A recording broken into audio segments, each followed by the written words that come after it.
Okay, hello everybody, and welcome to the first session of the MLS Working Group. If you are here for another working group, please leave now. And if you're here for MLS, you're in the right place. So here's the note well. You've likely seen this before if you've been to any of these other meetings. Please read it, understand it, take it to heart. It's very important. So in terms of, before we start, we have a few requests. Minutes takers, we have a minute taker. Jabber scribe, we have a Jabber scribe, and a follow-up Jabber scribe, and let's pass the blue sheets out.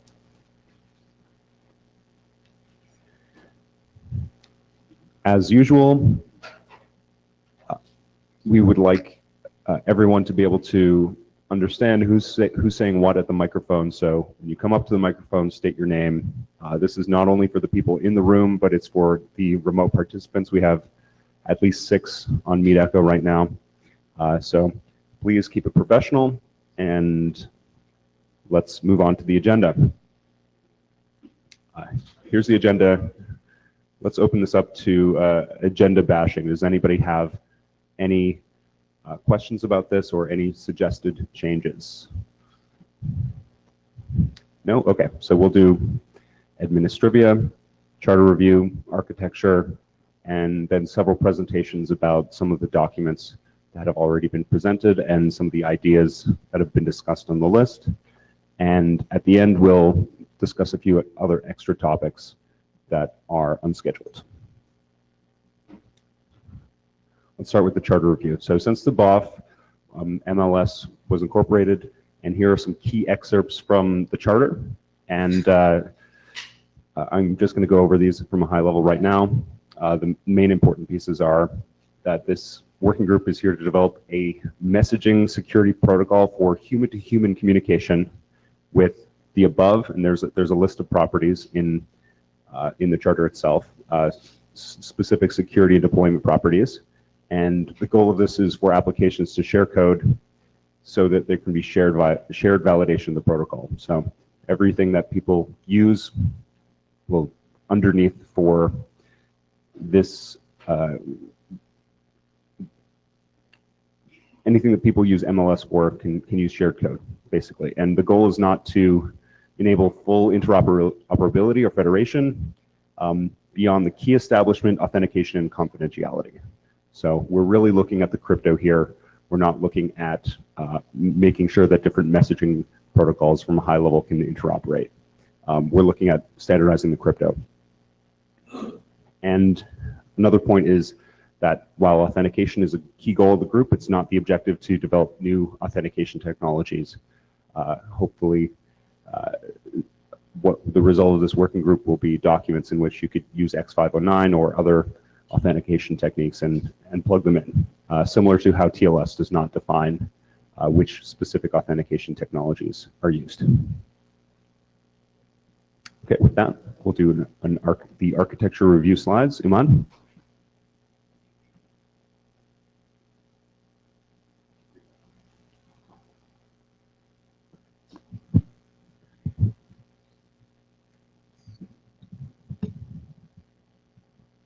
That's fine. Okay, hi everyone. I'm Imad Omara from Google. So basically, I will cover 2 presentations today: the architecture and message ordering. Both of them are basically overview of what we have today in the drafts, followed by a list of open questions to the group. Not necessary to get answer to all of them today, but just open the discussions. Hopefully, we'll get some answer to most of them. So this is the same slides I used for the lecture in the BOF because nothing has changed since then. Basically, I'll quickly go through the same slides again. So this is what a typical messaging system looks like: server side, client side, server, 2 services. Most of the time they operate under the same service, which is authentication, delivery. Client side members, each member has a bunch of devices. Each device in MLS is actually a separate client. Each has a long-term identity key. In this picture, there's a group of A, B, and C. E has 3 devices, B has 2, and C has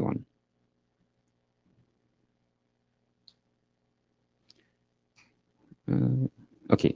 Authentication service basically stores mapping between long-term identities, between username IDs and long-term identities like email, phone numbers to identity keys. Delivery service ensures the reliable in-order delivery for message and attachment. It stores the init keys, which are signed by the identity keys, and optionally store group membership. So everything has an asterisk or star here is one of the open questions we'll discuss at the end. So store group membership is one of the open questions. Also, delivery service is responsible for evicting long-term passive user. This is to ensure PCS. Client, yes. This is our typical client operations, send, join group, etc. Since devices are represented as a separate client, so basically invite member, add device are the same operation, same for remove member or remove device are the same operations. So in this picture, A1 tries to create a group with PNC, so A1 basically requests init keys for A2, A3, B1, B2, and C1, verify the signature in these keys, create shared secret, and encrypt the message.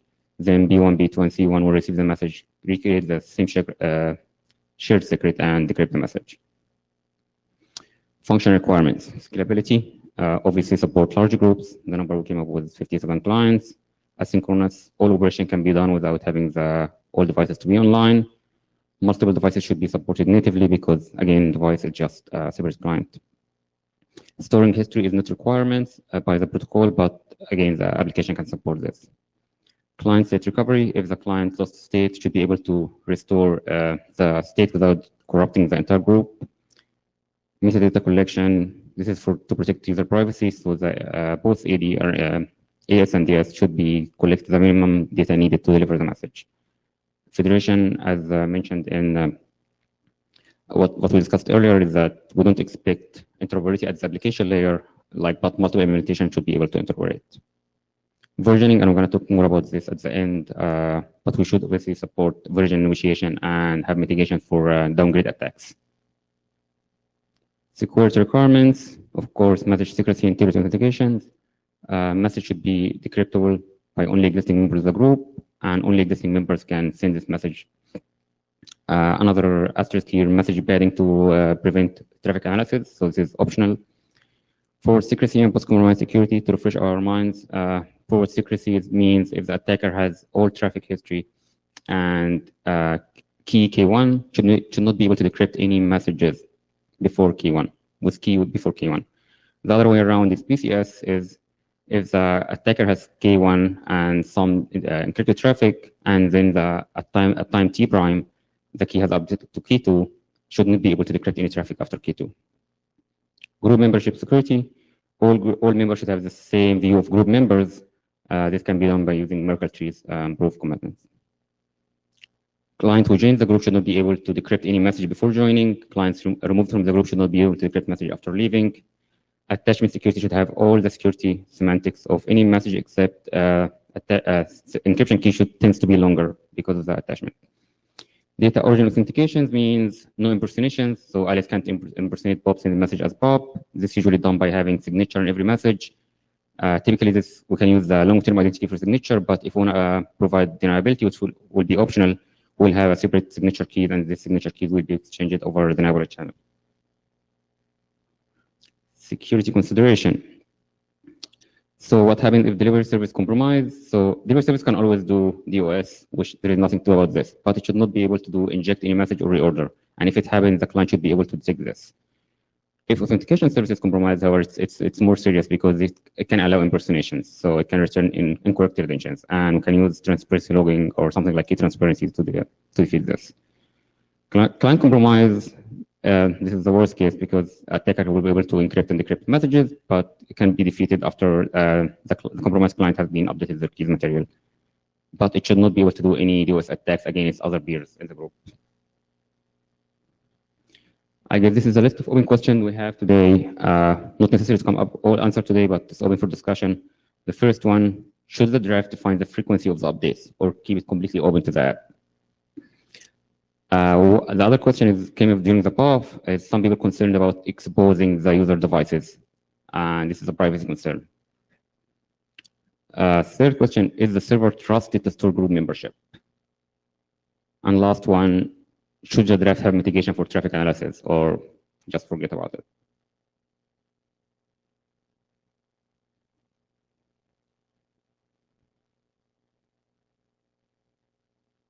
Yeah, so So is this time for discussion? Great. Yes. So yeah, MT just reminded me one at a time. So I'll just start with the first one. Should the draft define the frequency of key update or leave it up in the application? I think the answer is yes. I think there's nothing we can do with the voluntary standard. Yeah. I'm elaborating here. So I think we should both provide guidance on the frequency of key update, but be realistic about how tightly we constrain the applications. So for instance, we might say, we really strongly recommend that you have you update your key at least once per day. But there are going to be things that are offline that are going to miss that budget. And so it's going to be up to the applications to make their best effort to meet. So it will be just recommendation, not enforcing anything. Yeah, I think that's right. And it's going to be about what the default normal case behavior of the app is, and they're going to violate their update budget sometimes.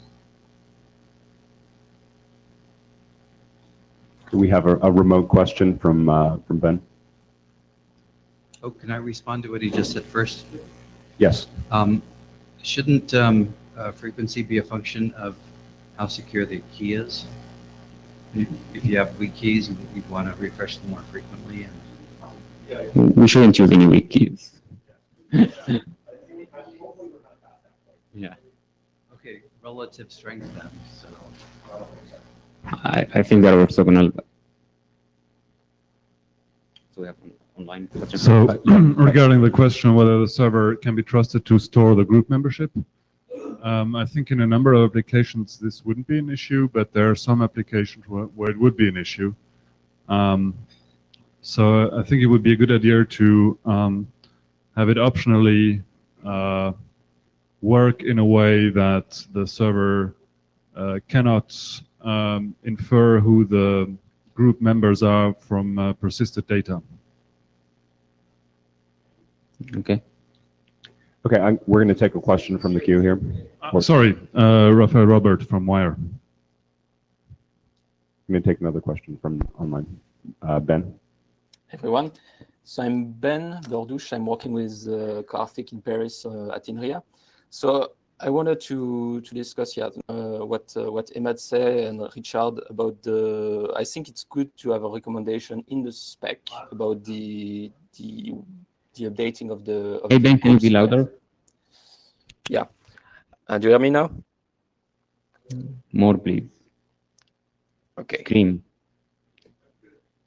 Okay. Do you hear me now?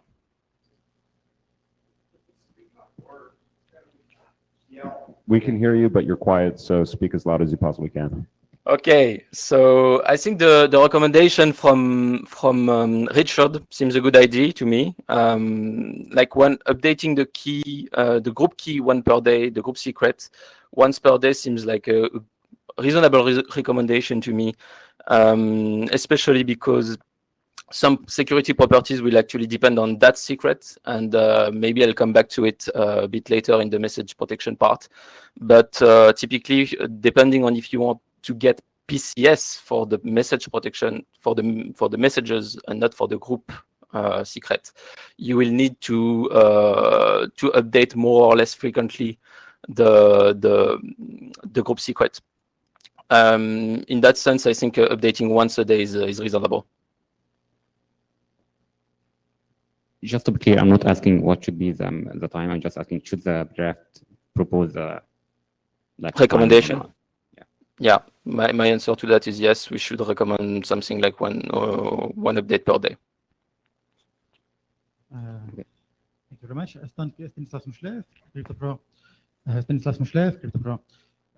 I totally agree with Richard that we should add some guidance about what to do with key update, and I think that there are a lot of techniques that you may know that in CipherG we have a document about keying that is closing to ISG period, that there can be some key hierarchy, that the root key can be changed, for example, once a day, and the session keys can be changed much more frequently. But yes, I totally agree that we should add such issues in the draft, the document, maybe as a guidance or as best practices, but we should address this issue because we know some examples of messengers, for example, which have this problem with keys that are not being changed. So yes, this must be addressed, in my opinion. And second question I have here, do we address authentication techniques, authentication methods as part of the architecture or as completely independent, separate document and separate things to discuss? So the way right now authentication is held out of band, but I guess Richard will talk more about authentication. You mean user authentication or message authentication? Okay, thank you. Very good. Thank you. Eric Pascola. So I guess in sequence, yes, we should provide some guidance on key update. There are actually three reasons why you might want to do key update. One that was alluded to by the previous speaker, which I don't, not the previous speaker, not Alexa, that's us, but which is weak keys. That's hopefully not really an issue in this case. If you rotate your keys, like once a day, you basically get something like like 4 or 5 extra bits of security. Like, so that doesn't really get you very much. But the reasons to do it are for key exhaustion in terms of AES keys, HGCM keys, and also for PFS and PCS. So we should provide some guidance on that. Though perhaps it should be a little like try to guide people on how to think about the problem as well as just spread numbers. I know DKG wants to talk about the protocol hiding user devices. Whatever he's about to say, I don't. We of course wrong. Exactly.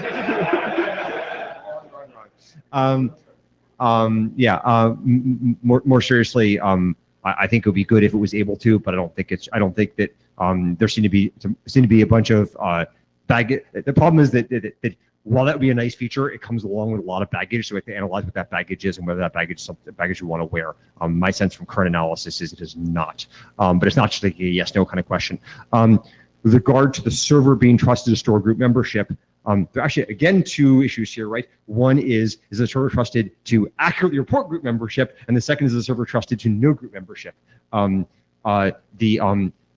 The server should not be trusted to accurately report group membership for obvious reasons, and that should be pretty easy to cryptographically fix. In terms of server being trusted to no group membership, it would sure be nice if we were able to build a system that didn't require that, but I suspect many systems in practice will end up having that information in any case.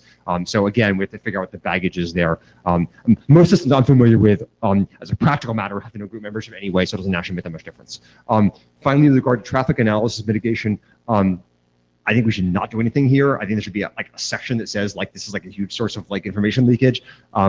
But every time I've seen anybody try to do this, it turns into an enormous rat hole. So I don't think we should actually do anything. If someone wants to produce a separate traffic analysis mitigation document, that'd be fantastic. And I'm kind of hoping that PAIR-RG or whatever they're called will actually give us some help here. But I think we shouldn't that could show up a lot of working group time for not much value. Okay. Let's close the line after Richard. Hi, John Milliken. So on the topic of defining frequencies of key updates or recommending, I think we should include something on it, but we need to be careful that what we say will make sense for both 50,000 person groups and 3 person groups. So for example, if we were to specify we wanted to do it every day, for a 50,000 person group, you're going to end up with far more key update messages and cryptographic processing than you actually have useful messaging. But it very well may be that the security properties, when you get to that scale, are somewhat modified, or at least the expected security properties are modified so that a different key update schedule would make more sense. Whereas, yeah, if you've got a very small group. I think for passive users, it's okay, they don't send any updates for a long time, but once they start sending messages, and if the recommendation is 1 day, and they have been sending any message for 2 days, with the first message, they should issue an update. But for passive users, I think there is no need to update. I think we do need to be careful when considering that because of the PCS that we want. So in general, if any group member is compromised, or a global PCS guarantee would be that if any group member is compromised,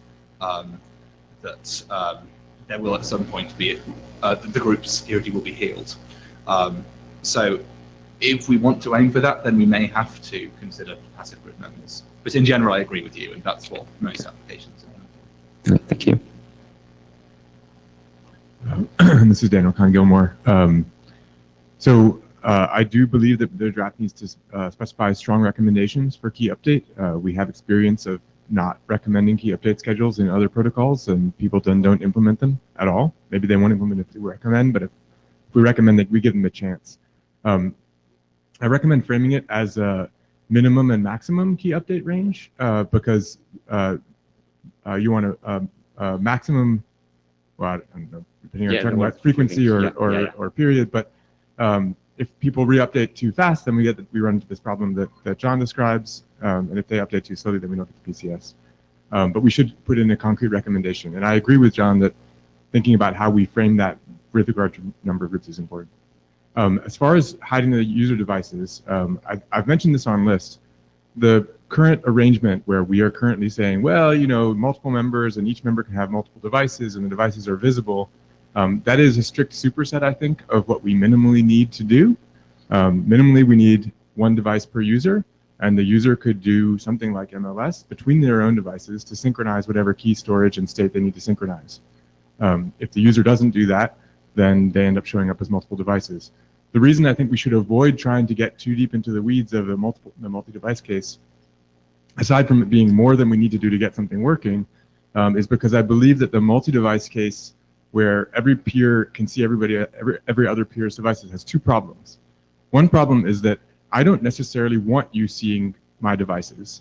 And I don't think we have a good sense of how we can explain to the user a choice of, do you want to expose that you have multiple devices, or do you want to just pretend to have one, right? I think that's a bad question for user interface, and we don't want to give users the choice of switching in between there.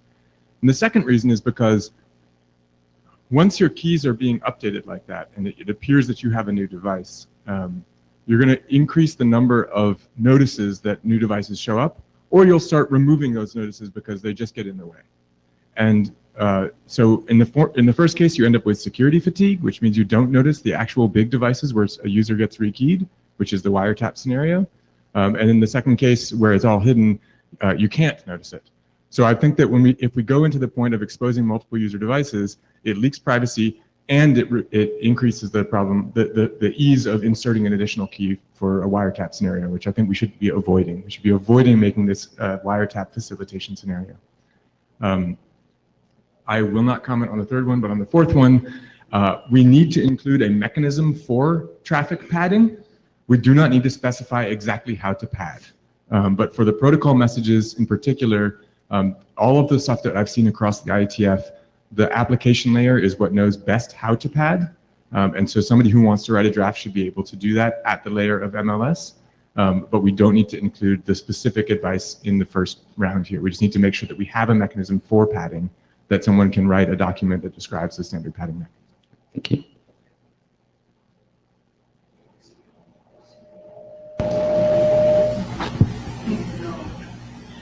Hi, Lucia Ballard from Apple. Just a comment on the first point. I think having a recommendation here would be really useful. Having a strict requirement would potentially be a hurdle to adoption. Or if you go with the minimum maximum idea, making sure that minimum's pretty generous. Just because I'm thinking potential clients adopting this are going to vary hugely in their expected group size, in their sort of expected connectivity for group participants, and in the amount of already deployed infrastructure at scale that they have to deal with. So making sure that there's some flexibility there would be very helpful for moving barriers to adoption. Yeah, thank you. Thanks.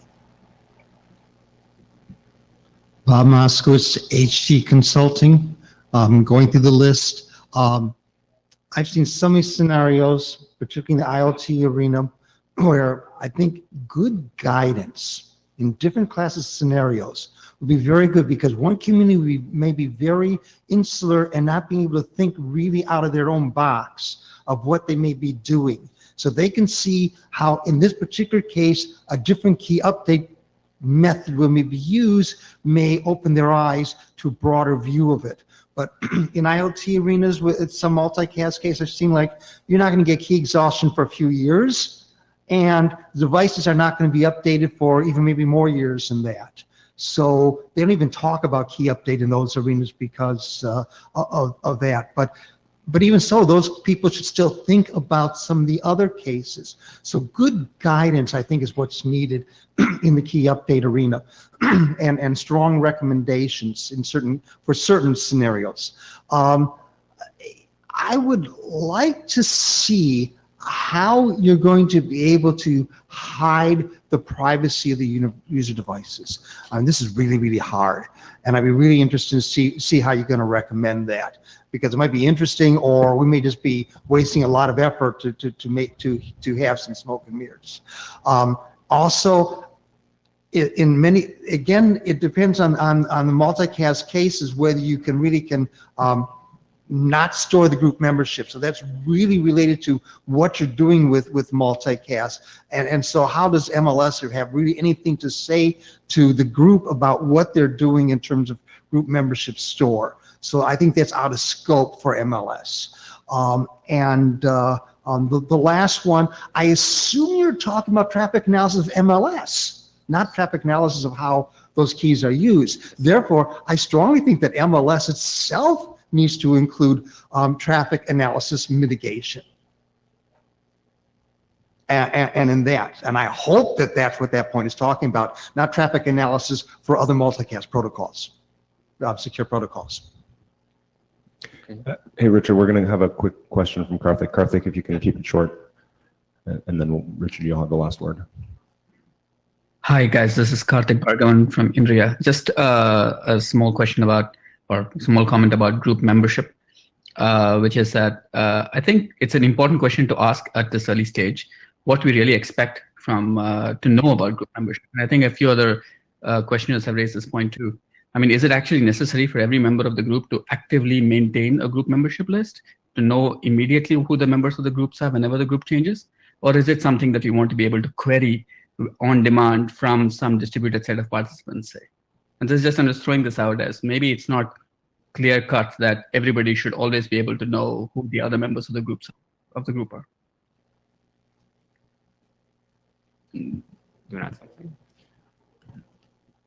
Okay, thanks, Karthik. This is Richard Barnes again. I spoke about the first one already. I'll just cover the other three briefly, which is largely plus one to what some other folks have said. With regards to Bob's question about hiding devices, I think the flavor of hiding we've discussed here is John Milliken came up with the phrase pre-trees, where you might have a leaf node in the MLS tree actually represent a whole subtree of devices that belong to a user. So from the perspective of the overall group, you would just see the user as one node in the cryptographic state, even though there might be that node might be a compound of other ones. And that's kind of what I think what DKG was referring to. Pick your three-letter acronym. DKG was referring to when it was talking about running the protocol among your own devices, which I think is exactly the right way to think about this. I don't think we really need to get into the details of how you might go about hiding things. We don't need to treat that as a first case use case here. Just as I think we can just note that one could do this if you wanted to protect device privacy. I'm largely on the same page as Ecker with regard to storing group membership. The only thing I wanted to note was something that I think John and Raphael raised, pointed out to me, was that we might not, we might use the server as a cache of some information, but not require it to store the whole membership of the group. So we might trust it to store a collection of public keys for nodes in a cryptographic state, but divorced from identity information about the participants. I think John's nodding. I think that's sort of what we're saying. So we might trust the server to cache some stuff that's kind of not identifying of participants, and so not sensitive. But I think the general requirement here is let's just think about how much we require the server to cache versus what would be useful for it to cache in terms of distributing information. Finally, traffic analysis mitigation. To Bob's point about what we're talking about mitigating, I think the intent here, I don't think anyone, at least that I've been chatting with off list, has been thinking about protecting the MLS key exchange messages. I think we weren't even thinking about encrypting those. So those are just like handshake messages that the system can see. I think the concern here is traffic analysis mitigation with regard to the messages that would be protected by a message protection scheme that Benjamin's going to talk about in a couple of presentations. And I think the answer is roughly what I forget the prior person said, that we should have some padding mechanism in here, but leave it to the applications to decide how to use it. So to summarize, we almost all agree that we have some guidance for the first question, like min and max style. Should protocol have user devices? I guess we might add option for this, but we can still continue discussion for this part. Is server trusted store ownership? I guess the conclusion is just maybe optional, but don't require per se. And the last one, we should include some mechanism, but leave it to the app to decide how to do it. Correct. Okay. So question for you, Ahmed, is as editor of this document, do you feel like you have guidance to go off and get some text changes? I think so. Great. Great, thank you. Let's have the next speaker come up. Hold on. So before that happens, can I see a show of hands of who has read this draft? A fair amount. That's good. Which the previous draft, the architecture draft. Yeah. Because what we'd like to do is do a working group adoption hum. So if you've never done this, I'm going to let Nick do the actual hum. But the idea is that we have an individual draft now, and we're going to make it a working group draft so that we can take it. I think it was good that we had these open questions because it shows we've got work to do. So it's not fully baked. So that's perfectly okay. But we've got a good basis of a place to start. Is there anybody else who has a competing draft that they would like to throw into the ring? You cannot do that. All right. So here you go. Okay, so the hum is going to be for adoption of the draft as a working group document. The draft specifically is Iman's architecture draft. So if you want this draft to be, if you agree that this draft should be adopted, please hum now. If you disagree that this draft should be adopted, please hum now. Pretty clear. So for the minutes, we'll take it to the minutes. The remote was also yes. Thanks. All right, Iman, let's move over to the next one, handshake message ordering. Perfect. So handshake message ordering. So this is basically specified in the protocol draft. I'm going to quickly explain the problem and the solution described in the draft, and again, open question at the end. So what are the handshake messages? They are any messages change the group states, like group init, user add, group add, remove, or update. Each handshake message is based on the current group state, and we use the epoch field for this. Of course, conflicts can happen if two or more clients issue the same handshake messages on the same group state. Usually this can be solved using server-side enforcing or client-side enforcing. In both approaches, that might cause starvations. So a given client may not be able to send handshake message because it will always get rejected. The way I understand art versus TreeChem, however, John is going to explain the difference more in the next presentation. TreeChem doesn't have this problem because it's able to merge concurrent updates without rejecting any of them. So the way server forced ordering is message will have authenticated sequential number, which is the epoch field, and the delivery service will just process them in order. And if it receives two or more messages on the same sequence number, it will just pick one of them and reject all the others. And the rejected client will retry again after updating the states. The way I understand client forced ordering, please, Rafael, correct me if I'm wrong, it's based on two steps, or at least this is how it's described today in the protocol draft. The client proposes the update first, and it sends the update if it gets 50+% by other clients. The question here, what if most of the clients are offline? Like, is it 50% from the online user, which is a security issue, or how it works? So these are the three open questions about this. The first one, should this section be moved to the architecture doc instead of the protocol, like covering this message ordering? The problem is this only specific for any protocol that has shared group state. If we're using something like sender keys, they will not have this issue. So the question, should we this be overall in the architecture doc or not? Again, back to the server delivery service trust. Is the delivery service trusted to enforce the ordering? What's the security consideration if it does? And regarding starvation, it is actually a real problem in busy groups, or in practice, it might never happen. Like someone it will eventually issue the update. And it's open for discussion again.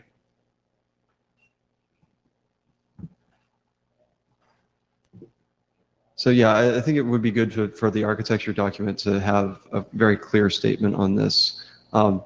The question here is what assumptions the protocol document can rely on. If the protocol can basically assume that clients are presented with a linear sequence of handshake messages, that dramatically simplifies the client logic you're going to have to put into your stack.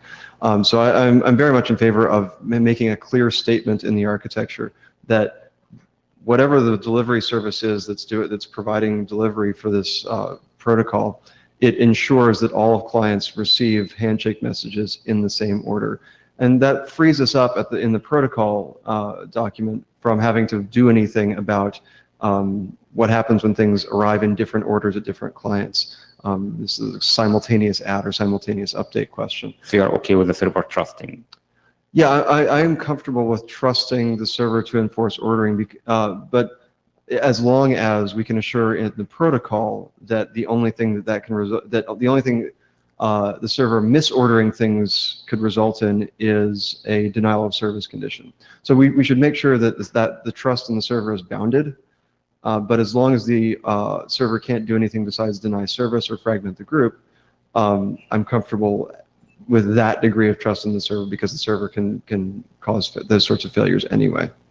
On the starvation question, I think that's a real potential problem, but I think it's something where, just tactically speaking, I would be comfortable pushing forward with a solution that had some risk of starvation, doing some prototyping, getting some experience in real-ish environments, and then if starvation looks to be a problem in some cases, looking for some methods we could use to try and address that as an addition to a baseline protocol that's linearly oriented.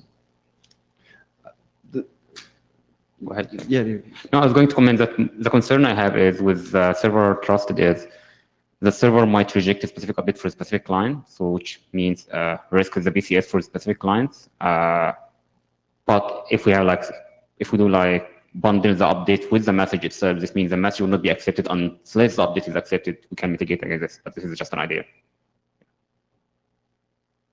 This is DKG. So on the security considerations slide back on 14, it says modified, reordered, or replayed messages must be detected by the clients in the event of delivery service compromise. So I think that goes to what Richard was saying, that there needs to be a detection. I confess, I'm not sure that I know Let me clarify here. So there is no reordering. This would be preventing from updates. So the client will reject updates. So basically it's a DOS attack. So the server will reject updates. This means... I'm trying to address the questions about forcing the ordering, not about starvation. Okay, so ahead. Yeah, sorry, I wasn't clear about that. So I confess, I am not entirely sure that I understand what reordered means in a distributed messaging system. What does it mean to say that the server, if the server reorders the message, that's detectable by the clients, when we're talking about a messaging system where there is no canonical source of truth about when a message was originated? Well, if two messages coming from the same client, for example, can send two before one. So we're talking about just about... Yeah, this is the way the ordering works, right? Either replay attacks, replaying the same message multiple times, or reorder messaging from the same client. So just from the same client? Yeah. I would state it a little differently. I think the risk here is in handshake messages, so the key exchange protocol. I think we can tolerate arbitrary reordering in the message protection, as Benjamin will talk about in a second. But I think the risk here is that the key update messages are premised on a given state. And so if those are delivered in an order that doesn't correspond to a linear evolution of states, or if they're delivered in different orders to different clients, that can cause clients to end up in inconsistent states. Right. And so I think that's the type of reordering that's the concern here, is that there's not a consistent ordering in terms of, if all clients don't receive key exchange messages in the same order. Right, so the objective here is to have clients agree on a sequence of cryptographic states. And so if the server can reorder messages to to change, to cause clients not to agree on that. Like that's the type of reordering I'm concerned about anyway. Anyway, it sounds to me like we're not entirely clear that we're all talking about the same thing. So it might I think behoove you are us to talking about write it regular. down. Sorry, I think you're talking about regular message in the architecture presentation, and Richard talking about the handshake messages here, right? I'm talking about the handshake messages. You're talking about handshake Yeah, messages. I mean, I think there's a separate set of questions about transcript consistency, which I'm not trying to cover right now. So this time I will agree with DKG. I think it's clear that like the system can't enforce like strong ordering like guarantees between two simultaneous updates from different people. Like Eric Rescorla. Well, no, I mean like if you and I send updates like at the same time, like approximately the same time, there's like no way for the system to guarantee that the one that was like sent in like a normal relativity in like wall clock time, like 2 milliseconds before the other is the one that's delivered first. Like the server can obviously word them in any way it pleases. I mean, like unless you've invented some new synchronization mechanism I'm not aware of. So I mean, at best in that respect, what we can do is we can guarantee we can guarantee that the messages within a client are delivered in the right order, handshake or not handshake. Similarly, like the server can obviously suppress, the server can obviously suppress messages from any client it chooses. And so what I think, as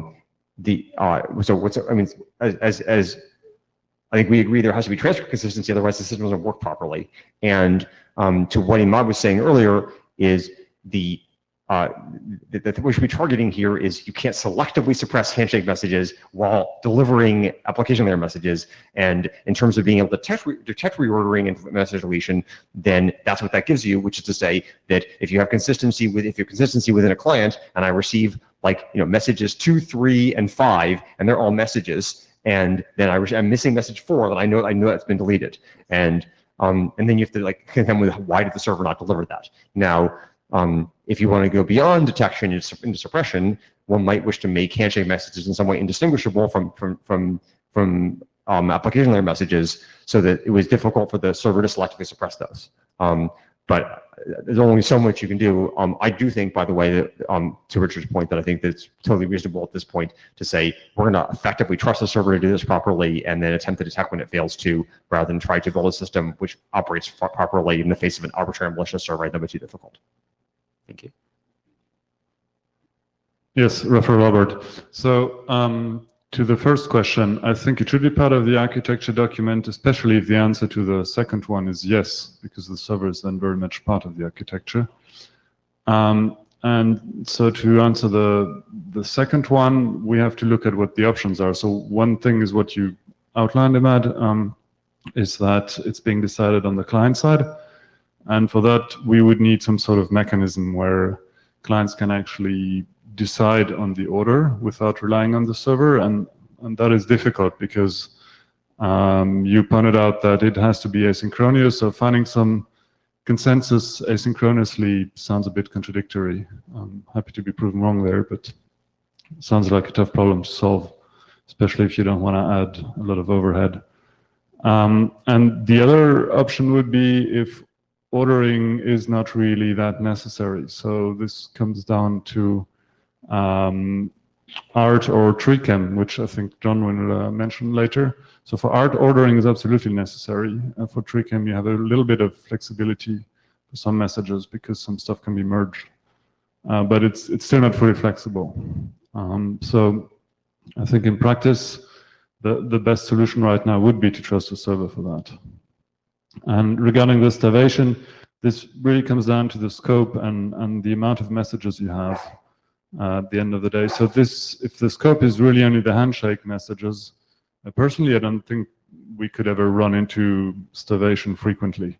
Because if we have so many handshake messages that many participants and devices send them out at the same time constantly, then we have a general problem, I think. That makes sense. Jonathan Lennox, I was just I think the question with starvation is you want to make sure that clients can distinguish genuine starvation from, some malicious server or potentially even malicious other group members falsely making you think you're being starved and locking you out of the call. I mean, I guess it's kind of the same DDoS attack, just denial of service attack, just by dropping a malicious server. But I want to make sure that you can tell a malicious server from genuine starvation.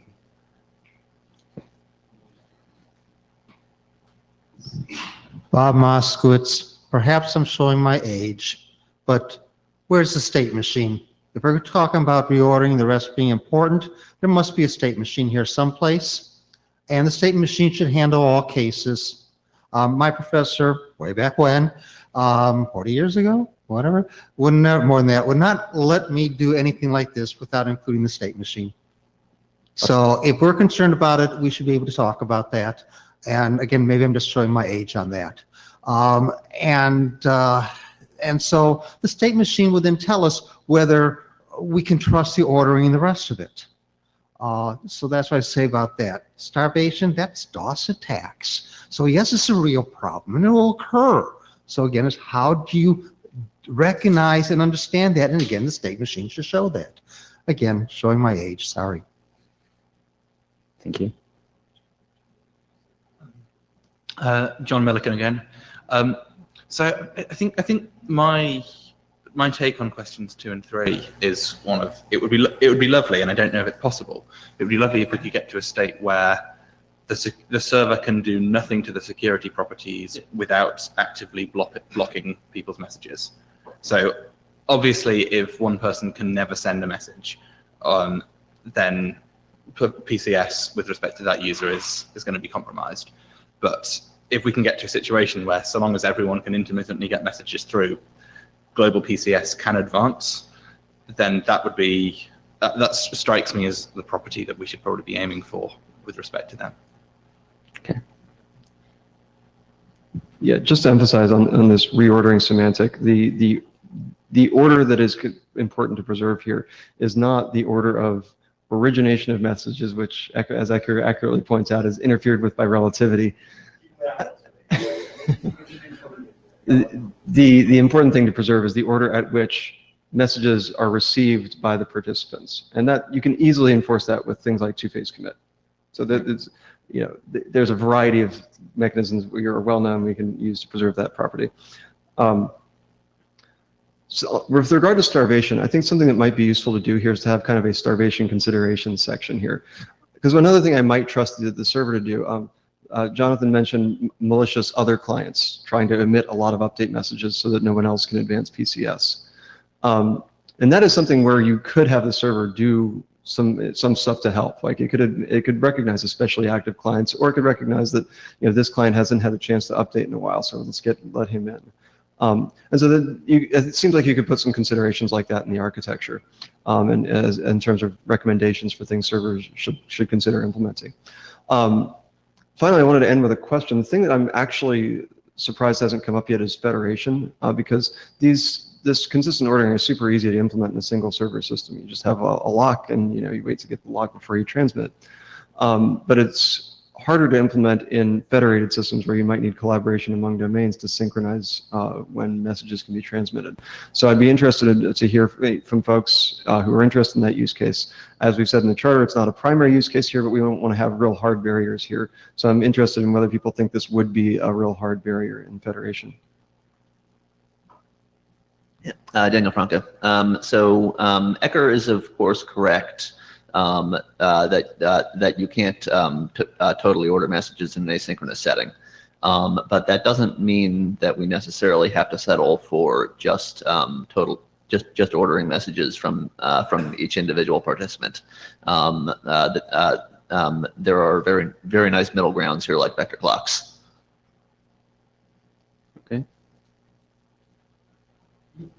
Hello, Michael Matoski from Darkmare, first time attendee, first time speaker.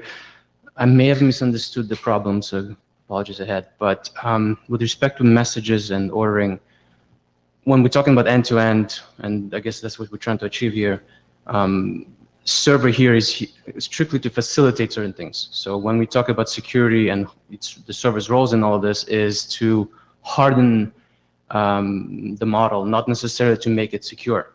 Yes. And therefore, when we talk about the order of messages, I see two types of messages. Messages that are specific to a state, in which case, like the gentleman mentioned, a state machine or cryptographic binding to that state is important, and that solves the problems of server trying to mess around with the order. With messages that don't really affect the ordering, just need to get there, that's a different problem. So I think it's important to separate the space of the type of messages go through, because some messages need to tie to, are specific to a state, some are not. And those that are tied to a state need to be somehow bound to that state, either cryptographically or through other means. So you're sort of, this is to the point where the server is just facilitating transfer instead of ensuring some security properties.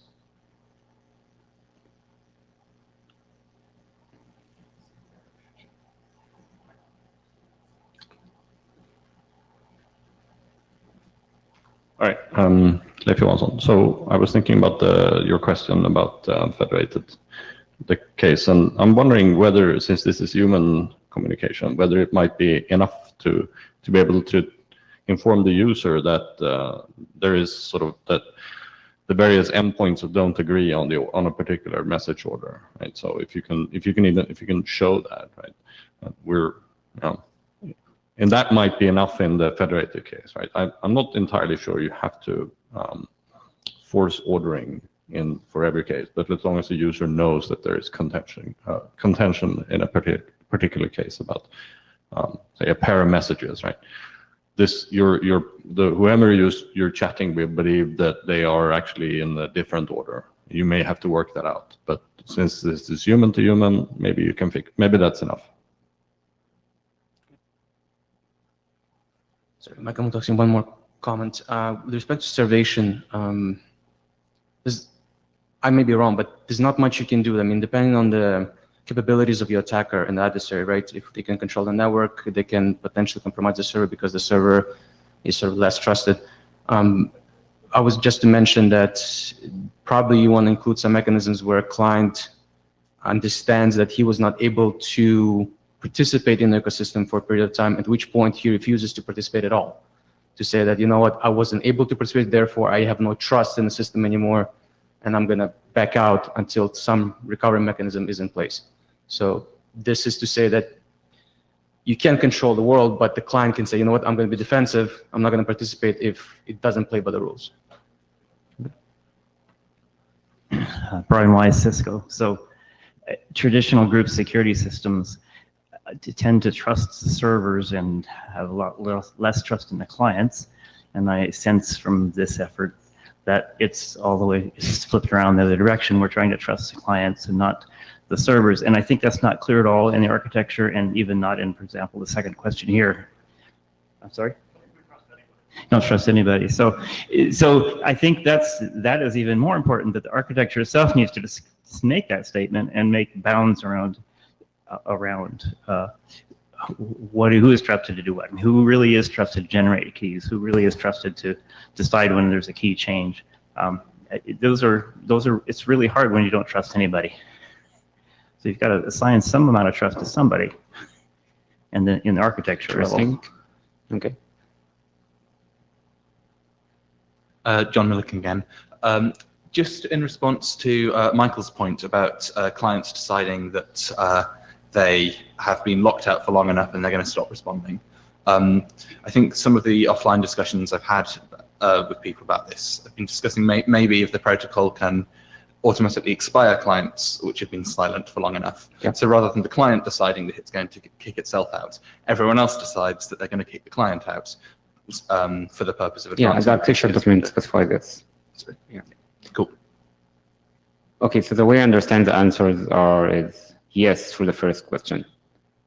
For the second question, the server is trusted to do the functional delivery or the functional ordering, but not the security semantics. So, and if there is any compromise from the server, it should be detected by the client. If the server did anything with this, the client should be able to detect it somehow.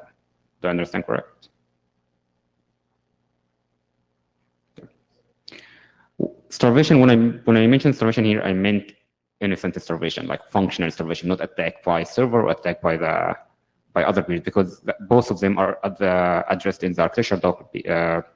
Peers cannot DOS other peers, and with the idea we have with minimum and maximum key update, this should solve this problem. You can really actually issue updates all the time. Yeah, question. Oh, yeah, I was just going to say, as author of the protocol document, which is not yet adopted, but maybe in the future, the takeaway I'm getting here is that the architecture document is going to document this requirement that the delivery service provide a consistent delivery order for handshake messages to clients, and I'm going to rely on that in the protocol document. Yeah. By the way, should it be called handshake messages?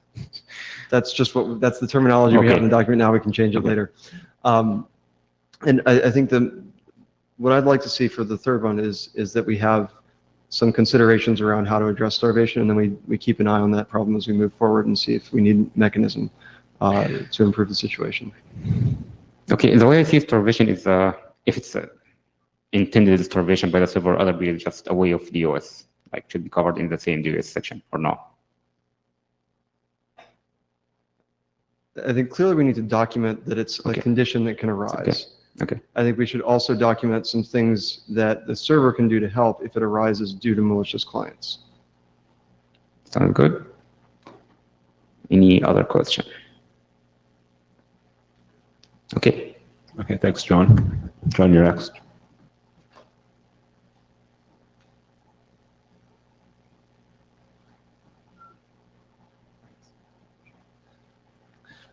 Cool. So I'm just going to talk about the big open question of what should lay at the heart of the protocol. We've got two proposals at the moment, ART and TreeCam, and this whole thing is an open question rather than the specified open questions at the end of Emmad's slides. Please pop up and ask questions at any point.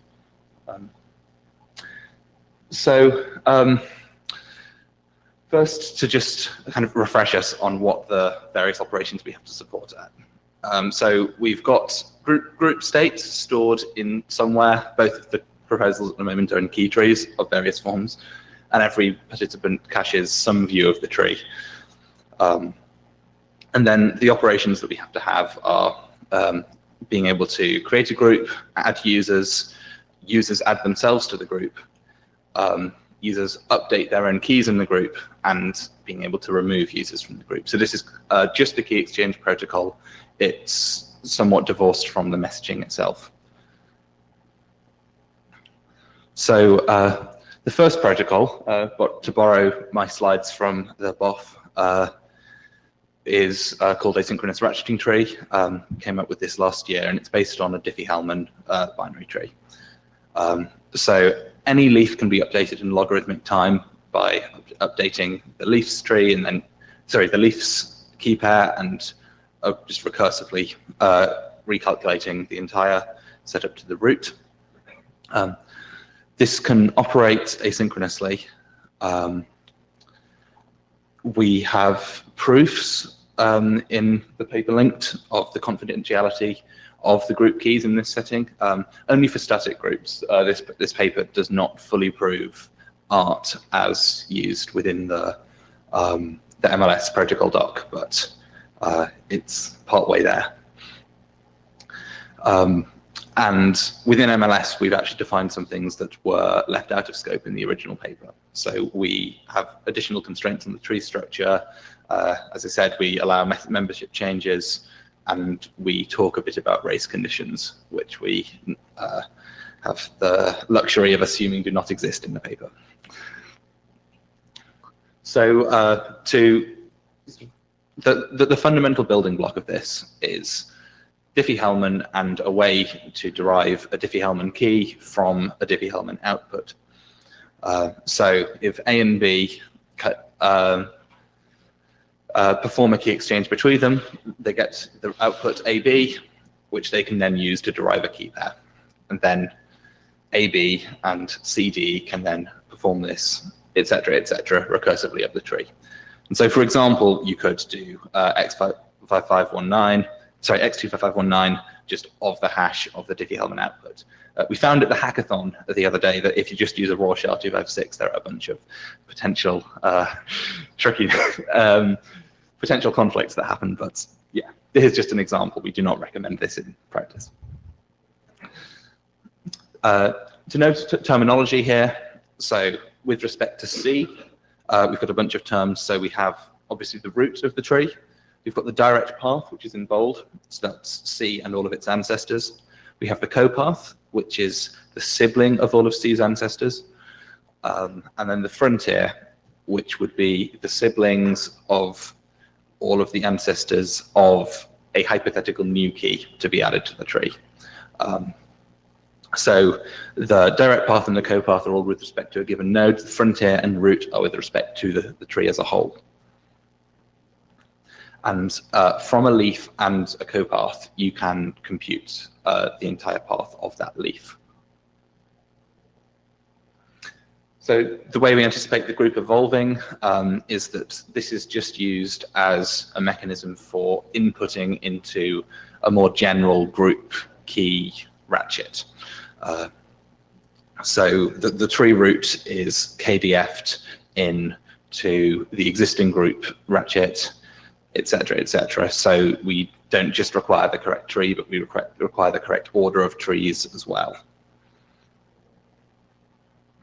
So the first operation, create group, there's very little to talk about this. A has a Diffie-Hellman key, and that's pretty much it. In the art paper, we defined this as starting with a pre-existing group. In MLS, we don't do that yet. We just assume it's the one-member group, so there's very little to talk about this. Here's a combination of later operations, such as the group-initiated add. So this is a situation in which a member of the group wants to add someone to the tree. At this point, they take an init key. These are also known as pre-keys in other protocols, which has been pre-published by the user that's going to be added. They generate a Diffie-Hellman key, which they then publish alongside the init key. And from this, the user can generate the rest of the tree. So they also have to publish the path. Sorry, no, in this diagram, the add key is sent to the other members of the group. And so everyone has either the add key or the init key's private key and can recalculate the rest of the tree based on the frontier of the group. The next option is the user-initiated add. So this is D adding themselves to the group. As the frontier has already been published, all D has to do is perform the Diffie-Hellmans with its own key. It's fairly straightforward. For PCS, this is when someone wants to rotate their key. PCS being post-compromise security, that is, future secrecy, as it's also known. So B simply updates its key, recalculates its path, and publishes all of the public keys up the path. And then everyone in the group should be able to calculate with respect to one of those public keys what the root is. And then removing is essentially an update where someone performs an update to someone else's key by replacing it with an eviction key. This has some intricacies that I've omitted from this slide, but we have a double join problem where you now have whoever's evicted the other member now knows some other node in the tree. So if they were to be removed, they would still have access to some state of the tree. In the protocol doc, we talk a bit about how we can address this. So as an alternative to this, Barnes, Ecker, and Karthik came up with this alternative approach, TreeCam. So this is a new primitive as opposed to the Diffie-Hellman key tree, which we were used in art. Whereas art used Diffie-Hellmans, which are contributive, they require both of the children to contribute something to the key. This is non-contributive. So every node, or every parent node, is derived from just one of its children. When you send out updates, you send out the parent node's secret key to whichever child should know that secret key, and simply send it as an encryption operation rather than through any derivation. And then for the most part, the properties are pretty analogous to art. The tree structure is the same, but we have a couple of potential big improvements. One of them, and which I think was the main motivation behind this design, is that multiple updates can now be potentially merged without conflicts, because the non-contributivity means that no one needs to know one of the two children's private keys to update any given parent. And also because, as I will cover in a sec, the keys are derived just by hashing one of the children keys. Once you know one of the private keys, it's pretty much an O1 operation. It is a logarithmic sequence of hashes, but because they're orders of magnitude cheaper than asynchronous operations, we treat them as essentially free. So the way this works, we have a new derived key pair operation, which maps a random bit string to a public key pair. But this is a public key pair to use for encryption rather than key exchange. Could still be Diffie-Hellman, but doesn't have to be. We have abstract away the specific algorithm. And so you'll see here that you've got this, the parent is hash of A. B's key doesn't come into it at all.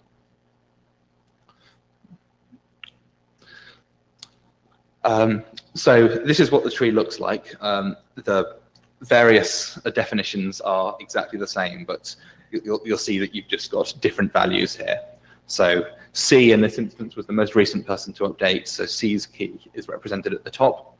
But at each stage of the tree, you have the node was derived from one of its children.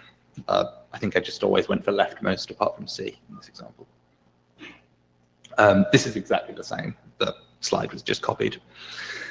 So you just to demonstrate that you can use it exactly equivalently.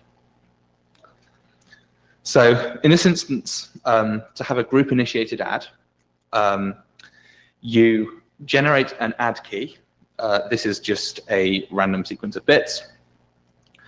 You encrypt that add key to the new user using their init key. So that's this ciphertext add key in the struct. You calculate the sequence of private keys and public keys up its path, and then you publish all of the public keys in the path keys. Sorry, you publish all of the private keys in the path keys, having encrypted them to their sibling. So in this example, hash of add key is encrypted to C's key, and hash squared of add key is encrypted to the hash of A's public key. And this allows everyone to calculate the root with just one single decryption. So the next operation, the user-initiated add, this is again pretty similar to art. So it's just D is adding themselves. So they take their own randomness, hash it up the tree, encrypt the relevant hashes to the to the public keys of the other children.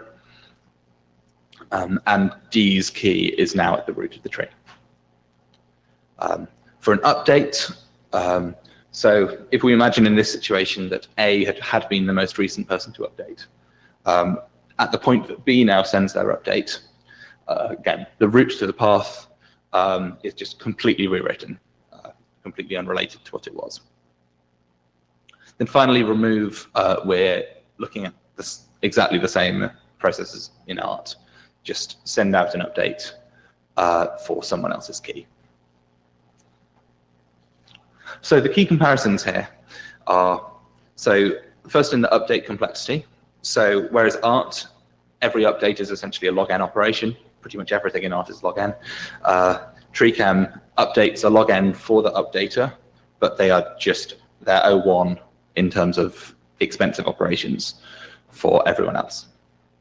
And in terms of concurrent updates, because of the non-contributivity, it's much easier to imagine multiple updates being handled at the same time and having some decision to which wins without having to discard any in its entirety. Art has a few situations in which it might be able to handle concurrent updates, but it's much more restricted. And one note here from the academics is that we have not fully studied TreeChem's PCS properties here.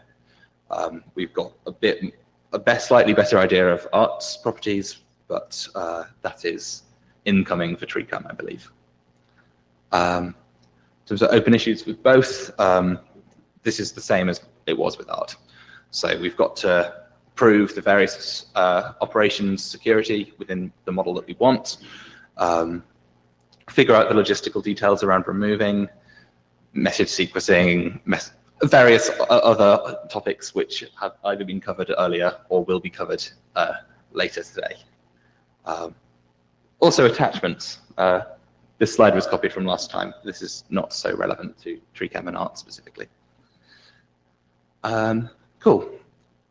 Any questions / comments? Yeah, so I think the salient question for the moment, you know, that what we need right now in order to keep the protocol moving forward, just to kind of tee up the discussion for everyone, is we need to decide, you know, which of these or both we want to move forward with. So in the rev of the protocol draft we produced for this meeting, I just put in a switch and said, you can do either of these as the inner loop of your MLS. You know, either you can have an MLS group based on ART, or you can have one based on TreeCam. And I'm guessing that's probably not the optimal outcome. So I realize we might need to do some more verification about the properties of some of these algorithms. But I'd like to know, like, it seems like these are pretty easily swappable, so maybe we can proceed with one while we do that verification. So I'd be interested to hear, you know, whether people think we should pick one or keep both, and if we should pick one, which one we should operate with for the moment. So personally, back on your salient comparison points slide, I am less concerned about the concurrent update benefits now, given the last discussion we had. So if we have a strong assumption about consistency in the received transcript, then in principle, you never run into a situation where you need to merge concurrent updates. And the only way that might be useful is if we really have a bed starvation problem and we need to do some merging. I'm also worried because from a protocol point of view, even if you can cryptographically merge the updates, you need a way to communicate that. And so you need some, you know, language to say, here's the set of updates I have merged, and I'm using that for this epoch. So I think it introduces a lot of complexity. So I think the primary advantage to me here is in the performance difference. And that I think comes with a cost, because TreeCam requires several more primitives to have in your code. You're not just doing DH, you also need a public key encryption primitive. So it seems like there's some drawback there too. So honestly, I'm not really, I don't feel like there's a strong winner here, and so I'm looking forward to hearing from other people. Yeah. You should also mention, actually, TreeCam update messages are about double the size of Art ones, but not order of magnitude difference. Hi, relaying from Catriel Cohn-Gordon. She'd like to hear on list from some Federation positive people about the concurrency assumptions. She expects they have situations where it is not satisfied. Stanislav Myshlev. Thank you. I really think that both constructions worth considering. I'll just want to add one point that TreeCam, if we could be sure that it's really secure regarding PCS properties, has one more advantage. It's much easier to build implementations that is resistant to side channel attacks, because we really have much less public key calculations in some points that can be quite frequent. So I think we really need to try to evaluate and assess TreeCam's properties. I think that maybe CipherG can help with that. That can be pushed to CipherG, and personally I'll be happy to try to help with this. And as it was mentioned, both constructions seem to be more or less equivalent in the set of interfaces, so we can proceed without choosing one or another one right now. But if we could prove all properties of TreeCam, really, personally, I prefer it as construction. Thank you. Eckert, let's go to Benjamin and then Karthik, then we'll go to you. Great. everyone, Benjamin Bordouche. I guess it's better now. Can you hear me this time? Yes. Yes. Okay. So I don't think I agree with Richard on this. I think we should actually keep both constructions in the spec right now, because we still need a lot of analysis, right? Both on art, because it's been studied only for static groups, and for TreeChem. And I don't see an actual drawback in keeping both in the spec at the moment. That's it. Thanks. Hi, this is Karthik. Thanks so much for the discussion and the slides, John. I think it made it very clear. I think what's very clear from the slides as well, I think for a lot of you, is that there are lots of commonalities between, on purpose, between the structure of art and TreeChem, which means that many of the issues that we will see about authentication, about message authentication, and so on, are completely orthogonal and will apply to both. And there are many open questions which are on both as well, especially to do with authentication, as we'll see. So, and on the analysis, indeed, TreeChem is newer and has received less analysis than ART, but we hope to address that in the coming months and have a full proof. That's what I wanted to say. Thank you. Thanks. Yeah, Eric Scola. So I think I differ with Richard, but in a different way. Despite the fact that the system requires transfer consistency, it doesn't require complete lockstep behavior. And so the impact of having the one-at-a-time updates of art is going to be an enormous number for any large group, an enormous number of rejected updates that are predicated on the previous crypto state that then get bounced back if any significant message latency, and any significant rate of key change. Now, if you're changing once a day, this will almost never happen. But if you're changing, if you have a significant size group and people are attempting to change like essentially every message, the way like some systems do, then you're going to constantly have collisions, and it's going to be a lot of back and forth. So, so I do think that's a significant issue. In terms of handling the problem, I agree the problem of figuring out which sets apply to which epoch is a real issue. Though it's not, I guess what's important to recognize is that it's straightforward to label the epochs, essentially by which set of updates have been applied. And so you can always figure out which keys apply to which messages apply to which epoch. What's difficult is effectively knowing when you can, because the epochs effectively, because multiple updates can be applied in the same epoch. What's difficult is knowing when you can discard the keys that were required to basically advance the next epoch. So, I'm at epoch 0, and that includes basically updates A, B, C, and D. Then at some point I say, well, and in order to process A, you get A, and you have to keep that you're like epoch 0 plus A. And and then in order to process B, you have to have the zero epoch, and so at some point you have to discard 0, or you didn't get any value. And so the difficult question is knowing that answer. But we talked about it a little bit, and so I think there are some ways to do that. Basically, effectively, you keep it for some period of time afterwards, and then because you have transfer consistency guarantees, everybody agrees when they can discard the keys, and so you will occasionally get people who get bounced, but it won't be very common. This isn't to say that I think that we ought to necessarily have TreeChem. I think what I would say is, going back to what Stanislav said a few minutes ago, it seems to me that in terms of properties, in terms of observable properties, TreeChem has largely superior observable properties to art. However, it's less clear that it's safe. It's less I don't know safe, but it's less clear than with TreeChem than art. So I think but on the other hand, we're also not proposing to ship the protocol today. So I think what we ought to do is operate in the assumption that both of these are secure, which may be false, but operate as assumption for the moment, and attempt to sort of work out as soon as possible what the operational details of each one of them is. And if we convince ourselves that whichever one thinks operational is superior, we should cross the other one out of the draft and put it in some so we can just put it in some stash and get back to it later. And take that one out of the draft temporarily and proceed with the other one. And I'm not saying to do it today, but perhaps at an interim if we were to do that, and but relatively soon, and then proceed with the other one. And if it turns out that there's a serious problem, then we have the other one sitting in the back burner for us to pull back out. But having given that we're not provisioned to ship tomorrow, having two alternative mechanisms to sort of reason about, I think makes life harder. I'd just add to your point of about TreeCam can definitely merge updates in a way that Art can't. Catriel did have some questions about whether PCS is actually preserved when that happens. So it could be that you're merging updates to no effect, or to no security effect.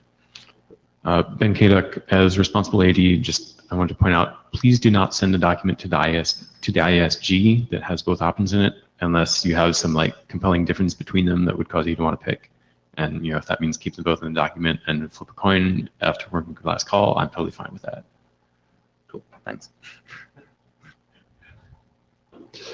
Robert again.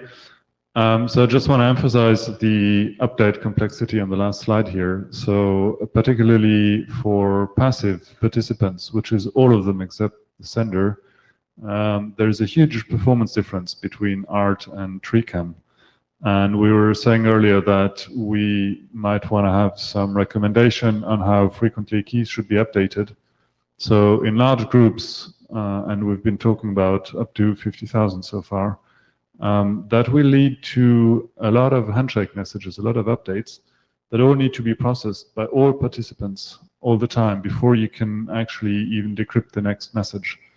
So that's a very high load during an idle time, basically, even if nobody is really writing anything. So TreeCam uses hashes, which are incredibly fast compared to public key operations or Diffie-Hellman operations like in ART. So I think this is something we should absolutely keep in mind. And right now, TreeCam on the performance side seems to stand out quite a bit. Absolutely. So just to compound the issues Ecker mentioned, this is Richard Barnes.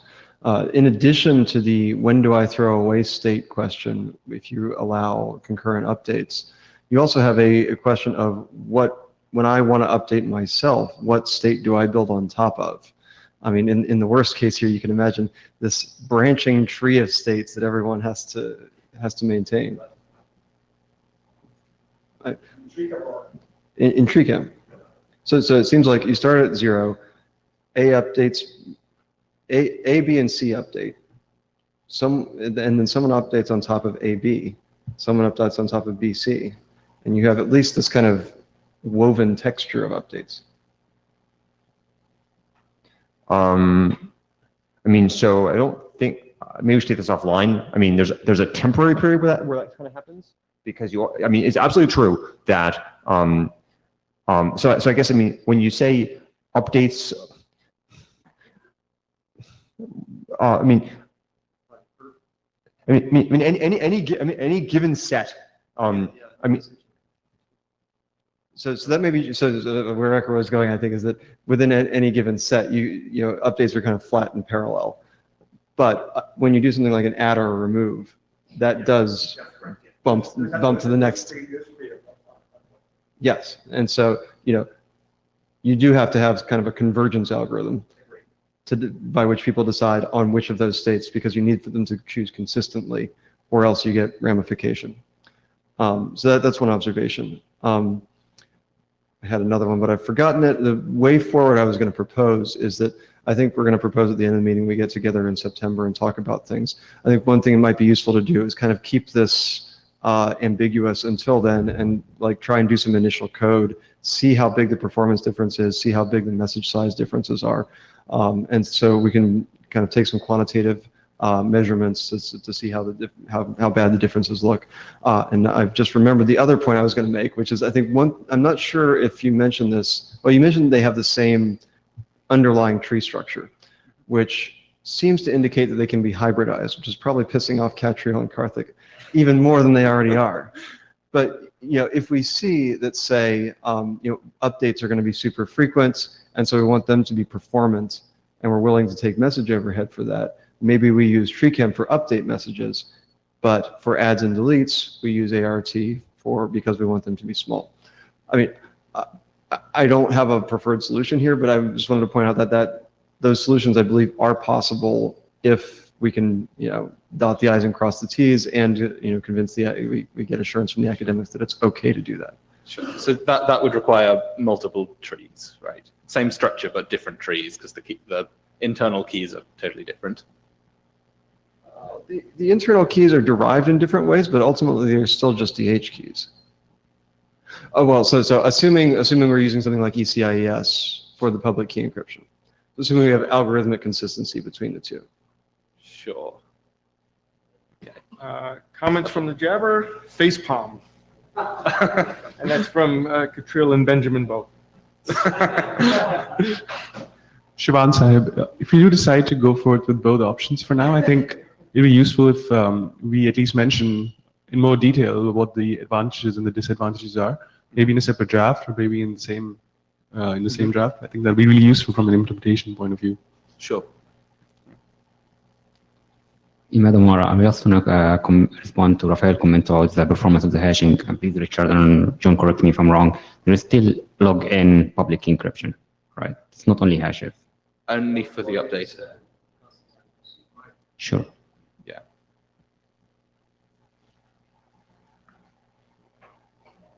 Great. Did we want to do a hum of how we move forward, or? So what are we saying about the document? Okay. Cool. Thank you.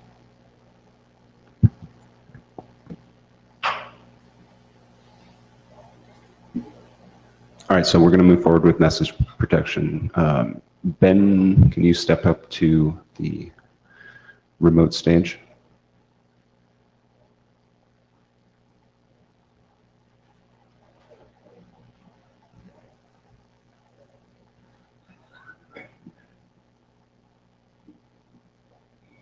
Benjamin Berdouche.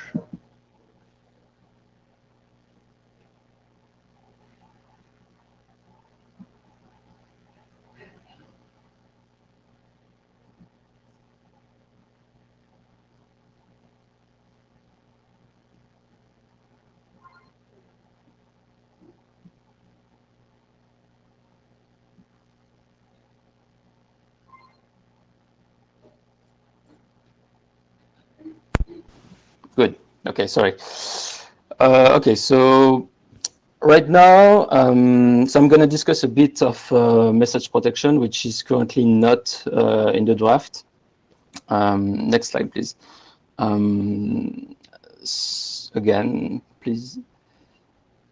Thank you. So right now in the protocol document, there are basically nothing about message protection, which is obviously a big part of what we want to achieve here. So there are multiple possibilities about that. We could actually include the message protection part inside the protocol spec, or we could do it outside. My personal opinion is that we could put that in the protocol spec because it sort of makes sense. But we need to define many things. So the main point of message protection, right, is to go from the unchecked key schedule that's been shown by many people before to go to the, let's call it the application key schedule. So basically going from the epoch secret, the group epoch secret, to the encryption of application messages.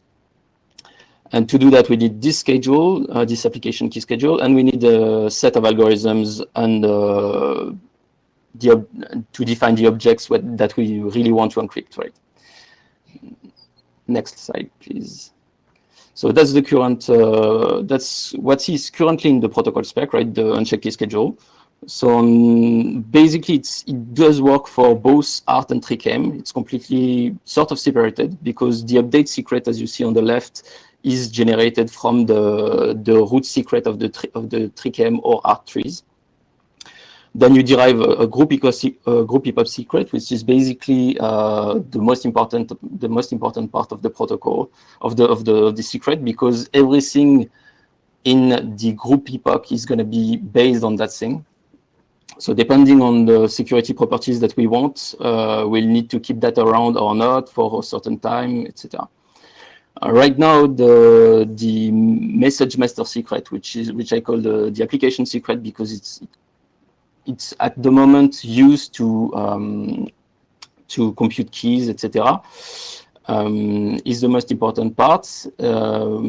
What can happen is actually we derive the keys from that secret, from the application secret. So like basically completely splitting the unchecked part from the messaging part.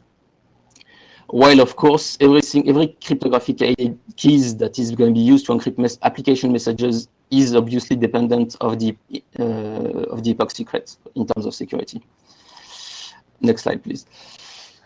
So from this application secret, there are actually many ways of deriving keys, right? We could do many things. We could directly ratchet this application secret, or we could extract and expand this secret to get AED keys.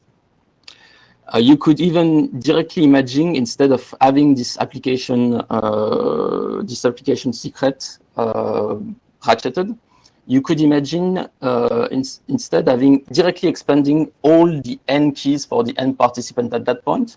And I'll explain why it's actually a different approach, which has different security properties.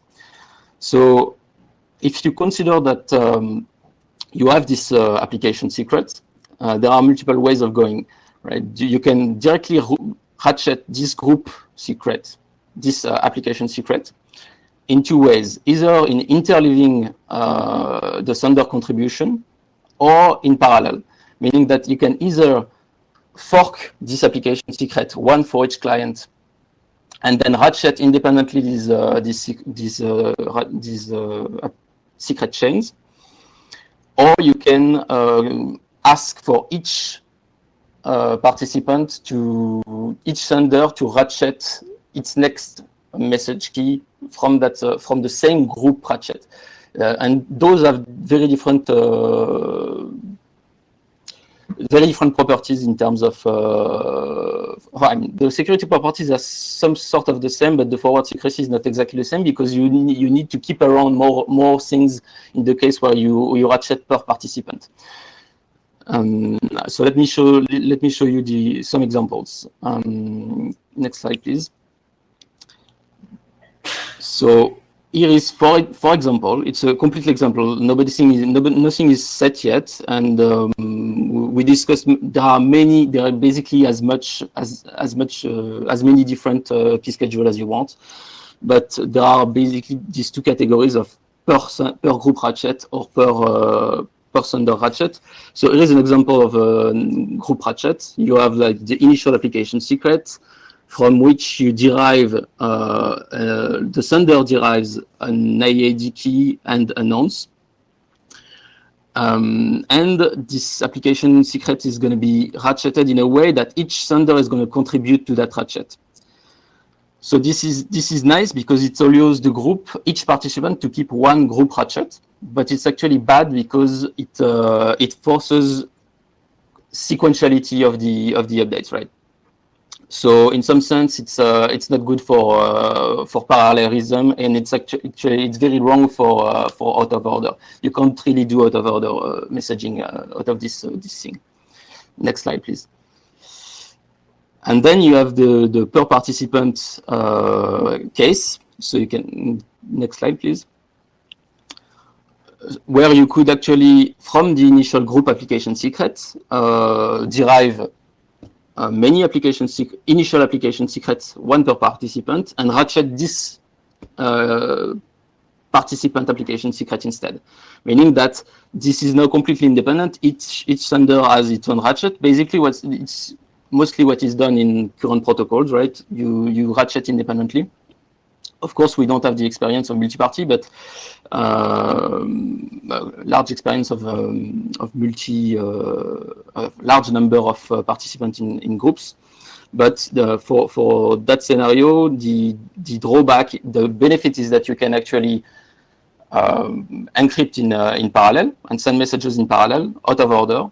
Even if you skip, even if you reorder two messages from the same sender, as long as you keep the key n-1, you can recompute n plus 1, n plus 2.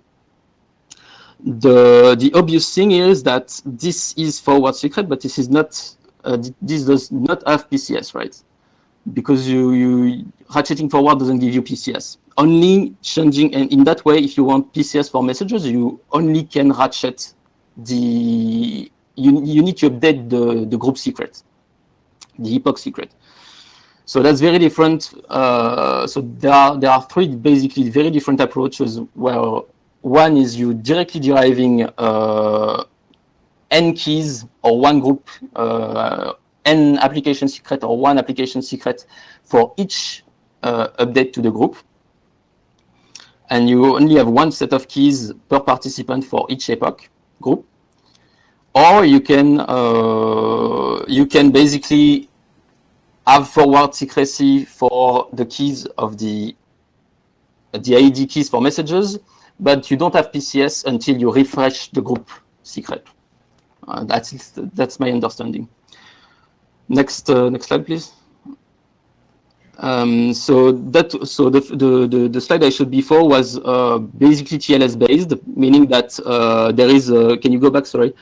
There is from the application secret, you HKDF expand label, an AAD key, and an AAD IV. So that's very useful because it's good for misuse. It's good for fighting against reusing the nonce, because for each message you can imagine you're ratcheting the participant application secret, and you get a new IV and a new key, so you don't risk reusing the nonce. So that's very TLS based because it has like the right key and the right IV that are mixed in back into the application secret ratcheting chain. And there is the next slide. There is a proposal that's been done. That both proposals are actually in pull requests right now on the repo. This is a proposal from Alexei that basically is very similar. It's a per participant ratchet where it's more like a signal in some sense, where you expand both the chain secret, message key, nonce, and you chain the chain secret, but you don't include the message key in the chain. And both, I believe, both are reasonable approaches. We still, I mean, we can do many things, as I said. All of those things should first come from defining exactly, precisely the security properties we want for messages, for keys, and for the group epoch secret, because those properties are very different depending on if you want, and the method we have to adopt depending on which properties we want will be very different. Typically, ratcheting the application secrets inside the same epoch, or only generating keys for every participant once per epoch secret. Next, please. So as I said, basically it's a balance, and I don't see any good way of solving that problem now. So it needs a lot of discussion. I don't think it's ready, but I'm pretty sure we can do something that works. And I think everybody is convinced after the discussions we had with each other informally that we can make it using any of those ways, but it's unclear what the exact security properties are at the moment. So we'll need to define them more. So of course, group ratcheting, you reduce complexity. You improve forward secrecy in the sense that you don't keep around application secrets per participant if you don't use them, because you ratchet everything, so you only have one application secrets that's updated frequently. But it doesn't handle out of order, and it's the opposite for the per ratchet part, for the per ratchet thing. Okay, next, please. So in that setting, One, Ben, there's the question from Ecker. Okay, yep. I don't understand this last bullet point. Which one? Weekend forward secrecy. Okay, so that's a sort of abusive term saying that you are forward secret, but the duration in time where you keep the keys is different. If you keep the keys for like 2 weeks without updating the group secret, or like 2 years or whatever. You still are as long as you are forward secret, it's fine. But the way you have to store the keys, you have to keep them for a long time. It's not the same thing as if you ratchet the key for every second or something.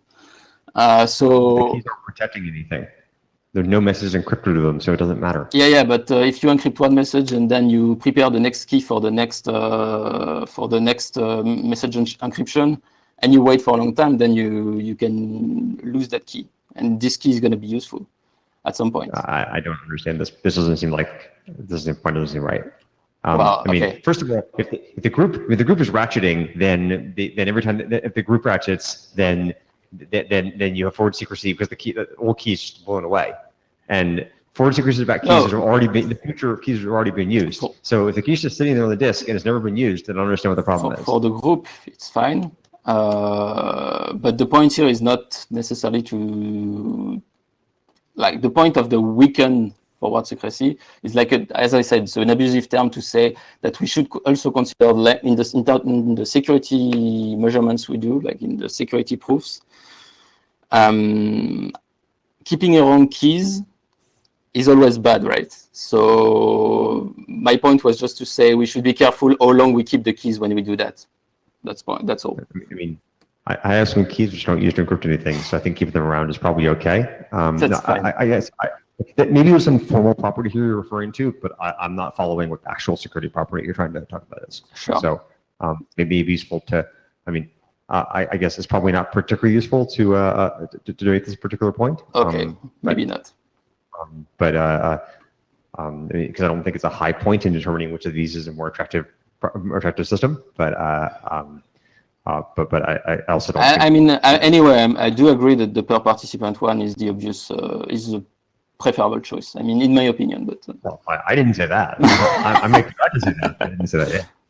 Okay, can I go on? I have one more slide, and then. Okay, can you go to slide 11, please? Next one. Again, the next one again, please.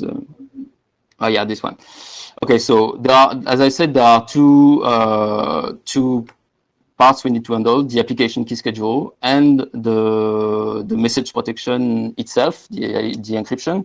I think for the message encryption, we can use very straightforward things like AED encrypt everything. As discussed before in Emad's talk, I think there is the padding issue. So I wrote some initial text in a pull request, and I'm in favor of, as I said before, I'm in favor of padding. I'm in favor of MLS providing a mechanism and leave it to the application to decide how to use it. But my point is that we should not leak the length of the application messages to everyone for each encryption. And then there are, depending on how you authenticate, currently the authentication is done by using signatures. Depending on how you authenticate, there are things that you should put inside the ciphertext or not. Typically right now, having the signature for authenticating the participant strongly, meaning knowing which authenticating the specific sender to other members of the group is done using signatures. In the current setting, we can actually encrypt that signatures and put it inside the ciphertext, and it would be safe because we have an implicit authentication property on the fact that if you can decrypt the ciphertext, it means you have the IED keys to decrypt the ciphertext, meaning you are a member of the group. And that's all. Next slide. I think so. In a way to move forward is, I think, since now we have nothing in the text, a safe approach would be to define an initial message protection text, where we use something very straightforward that I think people can reasonably agree on. Typically, having like a per participant ratcheting scheme using AED ciphers, optional padding, and optional signature of the plain text, the ciphertext. And there are basically two pull requests on the specs that provides that. And I think I'm done.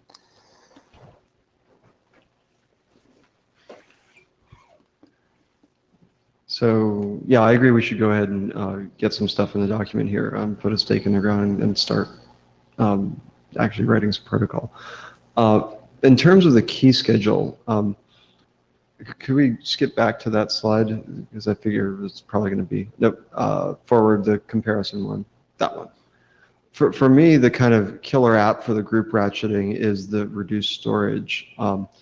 If I'm in a 10,000 person group, in order to get any forward secrecy, I have to generate and store 10,000 keys. 30 kilobytes, oh my God. I mean, constrained devices, hand wave. I mean, but also these devices, you know, I've got an account, you know, an app that has, you know, it's in 2,000 groups maybe. So I think that complexity advantage seems to me worthwhile to do the group ratcheting thing, at least to try it. I don't think the out of order thing is going to be a big deal, but I think that's something where some experience will be helpful in determining whether it is actually empirically a big deal. I think much like the ART versus TreeChem here, I think what we should probably do tactically is pick one of these, go with it, but keep the other one in the back pocket if we need to switch it out. I think this is a component that can be fairly modularly swapped out in the future. Yeah. One other thing I would push back on the last slide is this idea of optional signatures. I think my assertion here is that we always want to know who a message is coming from. I don't have any use cases for generally getting a message that came from someone in this group, and I don't care who it was. So I would propose that we make the signature field mandatory, a built-in, always there part of the message protection program. So my take on that would be that maybe we can do it for unchecked messages and leave it to the application to decide for the application messages. I mean, to a degree, any work on a message protection format here is kind of optional for applications. Like, so, yeah, sure. Okay, I see what you mean. Much like people do at TLS, like the DTLS SRTP uses the TLS handshake with SRTP encapsulation. So, I mean, in principle, you could do the same thing here. But I think for the default case we have here, we should go ahead and have that level of direct authentication. This is DKG. I'm just going to plus one what Ecker said earlier about not seeing the forward secrecy advantages that were claimed for group ratcheting, and that participant sender seems like the clear win to me. Yeah, I sense that Richard and I have a philosophical disagreement about the level of lockstepness of this protocol. My concern actually is less about the necessarily out of ordering, but about the receiver's implementation of how much window he needs to keep of old keys. And like, we've spent an inordinate amount of time in Quick and in TLS trying to reason about like what happens when things get reordered and what happens and exactly when you can cut over from state A to state B and then get like these messages from like, you know, random people in the mailing list or not random people saying like, I have found this case where if you do the following 19 things, like things go to shit. And like, so that, and what those things turn into is like incredibly ornate receiver side algorithms for figuring out what you can time out keying material. And given that as far as I can tell, effectively the only cost here that that IE is actually bearing is 16 to 32 octets of state for like basically per peer, and that like every messaging app with which I'm familiar, like A keeps like a transcript of the messages, and B like keeps a list of everybody in every group, and all those things are like much larger than like the keying material. I just like that seems like making like a lot of program complexity for like the false economy of saving like a really small amounts of data just does not seem like a reasonable structure. Yeah, Robert again. Can we go back to the comparison slide, please? Yep. So initially I had the same reaction than Richard when I thought of all the state, but then I'm more with Aker. When you really think about that, what that means, it's we talk about kilobytes, and it's also not clear if we have to keep all of it. Potentially, this is only between two group stages where we have to keep stuff. We don't have to keep things for passive participants. So in very large groups, it's potentially still not a lot of state we have to keep. So in my opinion, I strongly favor the second one for the participant ratcheting, because the other one means that we might again run into the starvation problem if we conflate that with handshake messages. So we typically would expect text messages to be relatively high frequency compared to handshake messages, which means that there is a real risk of starvation there, which we don't really have if we have a per participant ratchet.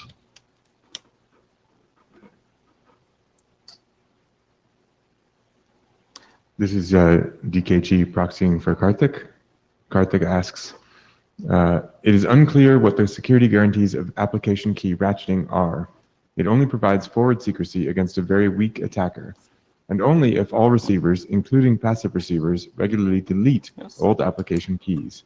So the question is, do we even need application key ratcheting as long as the group epoch secret is frequently enough updated? Exactly. So that's the thing I mentioned at the very beginning about PCS, about directly extracting one set of N keys for a sender per epoch secret directly at the beginning. And depending on the exact properties we want, that might actually be one of the only way to get the PCS for the check message, for the application messages too. And maybe, maybe while you're Richard here, you can talk about, I didn't mention the new tree-based application key schedule thing that we were thinking about. Maybe you can give a word on that too, because I think I've forgotten what it was we talked about. So basically we discussed the fact that we might be able to improve on the storage for the per participant ratcheting thing by having tree structures to store the Yeah, I remember this now. So you could build a structure where you had started with an application secret and hashed it in two directions to cover halves of the group, and then so on out. So you have up to the leaves. To seed out those root, and that way you could only store intermediate nodes in the tree and opportunistically generate things as people transmit. It's a mild optimization over the per sender ratcheting. I wanted to come up and respond to Ecker's notes about reordering. I expect on this topic we actually don't disagree about lockstepiness. I don't think there's any need to assume lockstep for messages. I think there's a sort of reorder, and here we want to have a reordering window in the receiver. And I think that actually argues for the group ratcheting though, because if I've got a fixed size buffer for maintaining keys for reordering, in the per sender ratcheting, I've got to maintain number of participants times reorder steps keys in order to have reorder steps keys for each participant. Versus in the application, in the group ratcheting context, I only have to maintain reorder steps keys. No, you disagree? The issue is that inter-participant reordering is much more extreme than intra-participant reordering. So if I mean that one way in which a participant gets reordered, right? One way in which reordering happens is I send a message with my then current key, but I'm not online, and so now I come back online in 10 minutes, and now that message is like way the hell reorders but everything else, and so but that's like different. But if I reorder, like if messages get reordered between the things that transmitted, it's generally common that what's happened is you had a message loss, it'll be retransmitted like almost immediately. But so that reordering window can be relatively narrow. But if you want to be able, like if you have, I mean, let's do the math. If you have a group that has, 10 messages a minute, which isn't uncommon, and you're offline for 10 minutes, you're now looking at like 100 message reordering window. Like 10 minutes, like easy, right? 10 minutes, like is the difference between your car goes into a tunnel or you go in an elevator. And so, the reordering windows just aren't comparable. But even in your example, I have to maintain, 100 key backlog of application secrets in order to be able to do that reordering, and which is a lot less than the 10,000 that was the size of the group. Well, depending on like how much we're going to really tolerate. I mean, like I've seen Slack messages reordered for hours to days. Someone was on an airplane, right? But more generally, you also don't need to retain, like, you also don't, the only reason that you think you need to retain like a long window like that is, so like the way you structure this is a strike register, right? So basically, so like, you don't need to, like, because the keys are generated in a forward chain, right? What you do, basically the data structure you need to maintain is effectively the next hop is basically like It's not a strike register. okay, depends on how you build it. There's a number of ways to build it. Well, no, I think in Benjamin's proposal, it's not a strike register because the application keys aren't single use. So you could do it by maintaining a single end key, like the first thing from which you can derive forward. In any case, like I'm not sure how to resolve this, but like you seem to be under some impression that like the amount of storage available to the client is like incredibly small, whereas these clients are like have like an enormous amount of storage, and they're very powerful, and like. And by and large, like I say, they store the transcript of all the messages, which is like enormously larger than like any possible set of game material. So like, unless you can demonstrate that, like, so like I guess like I want to see an argument that like you have to store like amounts of data that are comparable to like the size of like the photos of your iPhone before I'd actually be concerned with this being an issue. Matthew Miller, I think at the end here, I'm basically just agreeing with Ecker here. And I think it is important to remember, like when we're talking about high transmission, high frequency of transmission, sometimes groups get super duper active and trying to deal with that kind of problem. I mean, I've seen this in the past with other clients where per message ratcheted keys are in use, and there's been essentially the group becomes unusable for a period of time until everybody finally syncs back up. So, I mean, if anything, I'd either be arguing for the per participant sender or just not worry about it for right now. Let's close the line after John, so that we have time for the next presentation. This is Madam Mara. I agree with Ecker. Storage, local storage is the least concern in this protocol. Like, whatever way how to design this. So I disagree with the red point that higher complexity storage is an issue for per-sender ratcheting. I also think the other one, as Ecker said, is wrong. So I guess there is no red actually things with per-sender ratcheting. I think for me, it's intuitive. It makes more sense. John Milliken. So I just wanted to respond to Ecker's point, which I do broadly agree with, actually, that I don't think we need to worry too much about storage space, but I'd like to be careful that we don't build for modern iPhones and we build for low-end circa 2012 devices or something, because we still support them in many of our products.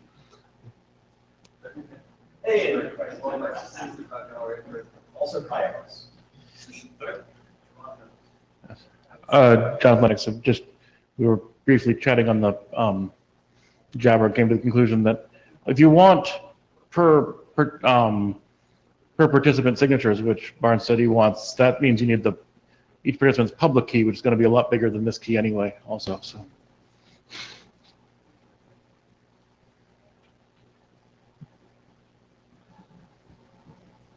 So Benjamin, it sounds like you and I should chat and game out some models and provide some quantitative estimates of what we need. I think that's the next good step.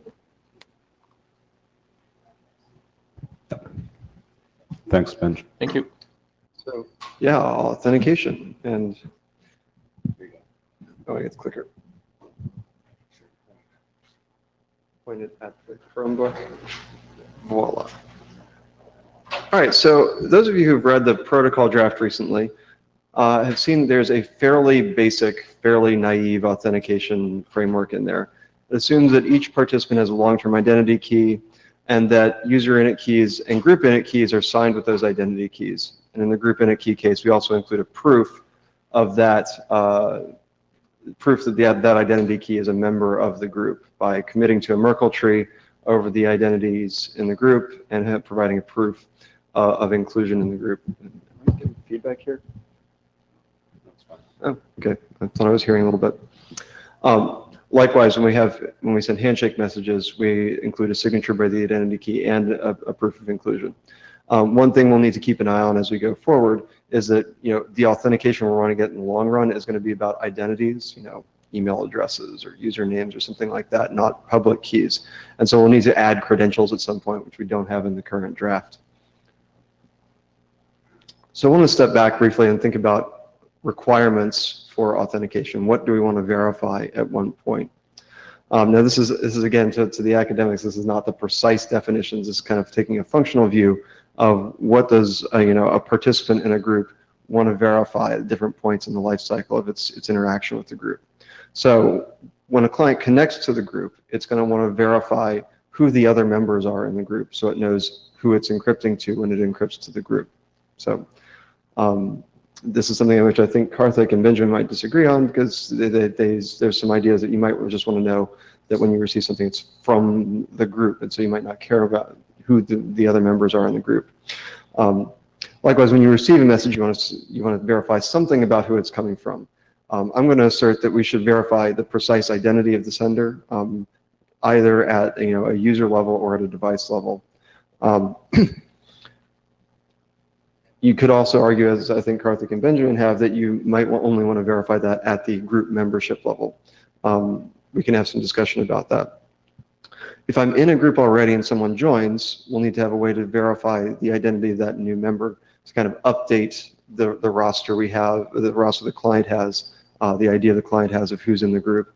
And when we remove, the interesting case here, the one that's different from the others, is that removal requires knowing the copath for another node. So this is different because it's not about identity verification. It's about verifying that you have the same crypto state as the rest of the group. So just to graph that out, if we imagine the case where node F in this tree wants to evict node J, as John was detailing earlier, F needs to generate an update for J, which means it needs to generate those solid orange nodes on the path from J to the root. And in order to generate those nodes with a new leaf value for J that J doesn't know, it needs to have those orange outlined boxes. One is labeled I, and there's an arrow pointing to the other. But F, under otherwise operation of the protocol ignoring removal, is only going to have its own direct path and public keys for the copath. And so it needs to have a way to download, so there needs to be some information distribution to distribute the nodes, but more importantly, F needs to be able to verify that when it gets these copath nodes from some source, that they're the right copath nodes. And if you want F to be able to evict anyone else in the tree, then it needs to have the whole state of the tree. It needs to have the copath for every node, which means it needs to have the public keys for every node in the tree. And so we need some channel for effectively authenticated distribution of the tree. So we have kind of two classes of authentication problem, authenticating identities, authenticating the tree. We also have kind of two, I'll say functional, two kind of points in the life cycle of the group where you need to verify things. You have points where you are already a member of the group and you're trying to authenticate something about the group, some incremental change about the group. And you have the initialization step where you're joining the group and you need to initialize your state with the authenticated roster. So I'll kind of treat that on-connect initialization question as separate from the once you're connected to the group cases. So I think these post-connect cases are a little bit easier. In particular, message authentication is really just a signature. Benjamin might want to make it optional, but I think we should require this. In the current draft, we include a signature together with a membership proof. The proof that the identity key that signed the message is recognized or part of the Merkle tree of identity keys that was committed in the group init key that kind of defines the group. That's handy if you only want to cache on the endpoints that commitment, the head of the Merkle tree, and not worry about storing the entire list of identity keys. but maybe we're not worried about storing a ton of stuff and we're willing to cache all the identity keys. In that case, you don't need the membership proofs and we can leave them out of the protocol. And as Benjamin just presented, there was, he's got some stuff in his PR about how exactly you encode the signature. It's not, there's no magic. It's just a signature over the message to authenticate that it came from this public key. For authenticating new joiners, I think it's similarly pretty simple. It's going to be about signing the user init key that's presented as part of a group initiated ad, or the user ad message that's presented as part of a user initiated ad. Signing the content of those messages with the identity key and presenting a credential at that stage. And I think the concretely, and I apologize for presenting this as slideware and not a draft, but I think the right answer here, which we'll probably get in the draft soon, is something that kind of looks Sigma-like. So if you're familiar with TLS, the way the authentication is done in TLS is the authenticating party sends a certificate message. It sends a certificate verify message with a signature over the handshake transcript and the certificate. And then it sends a finish message, which has a MAC over the handshake transcript, the certificate message, and the certificate verify message. So you have effectively a consent of the private key holder to join the group, and then with the MAC under the new group key, kind of consent of the group member to have that identity. So I think we can kind of map that into this group space by maintaining some transcript hash, which I'll talk about on a subsequent slide. Maintaining some transcript hash, assuming this lockstep handshake process, assuming consistency, and then incorporating that into the message authentication with the signature and the corresponding MAC. So that's kind of the cases where the authenticating party is already a member of the group, or where the relying party verifying the authentication is already a member of the group. Initialization is a little more challenging because it's linear size, and linear is not a word we really like around this group. We really prefer log or constant things. But when you're talking about the list of members in a group, that's kind of irreducibly linear size. You have to talk about n things. And when we're talking about also authenticating the tree, you have 2n intermediate tree nodes, roughly, give or take, plus or minus 1 or 2 nodes. So it's roughly twice the number of participants in the group. So we have kind of n identities and identity keys to talk about the members of the group, and then roughly 2n tree nodes. And of course, we need the authentication information to prove this is all correct. One observation I think is useful here is that handshake messages that are exchanged in the course of the protocol carry a lot of the information we're interested in here.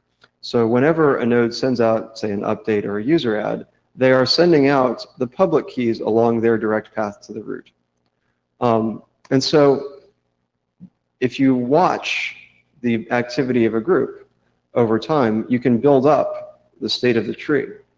In particular, if you observe the last message sent by each participant in the group, you can kind of stack those on top of one another, and then you have the state of the tree at the end.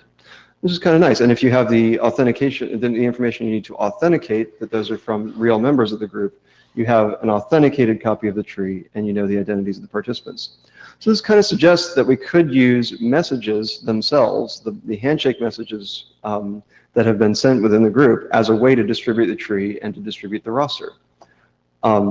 So like I said, if you see the tree, or if you download it from somewhere, or if you see these handshake messages, or if you download it from somewhere, you can reconstruct the public state of the tree as it is agreed by the participants. Now it's, I said we hated linear stuff. It's even worse than linear. Now we have n log n things to download. But again, I think that's, it's not unavoidable, but it's better than some alternatives you can imagine. One challenge here is that if you're going to take this approach of using the messages, you need to verify that, so you want to make sure you've got the latest message from each participant, and that the server hasn't kind of injected a message in sequence or omitted one, injection being a bigger risk. So you need to have some idea of the whole sequence over the set of messages you need. So in this case, C updates, and then A, B, and then B and A update at the very end. And so you need, in order to get the tree, you need those messages from A, B, and C.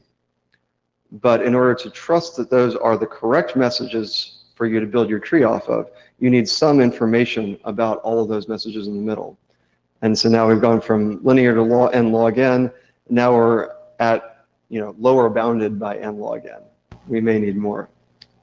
I think we can do a little bit better than n log n, though. We've already said that we need some degree of transcripts recording. We'll need transcript hashes to do this sigma-like stuff. And so we're already it's kind of hints at building a hash chain out of handshake messages. So at the bottom here, I've got kind of a cartoon. You initialize off some hash, and then whenever you send a handshake, you hash it together with the previous handshake hash and hash chain along in that way.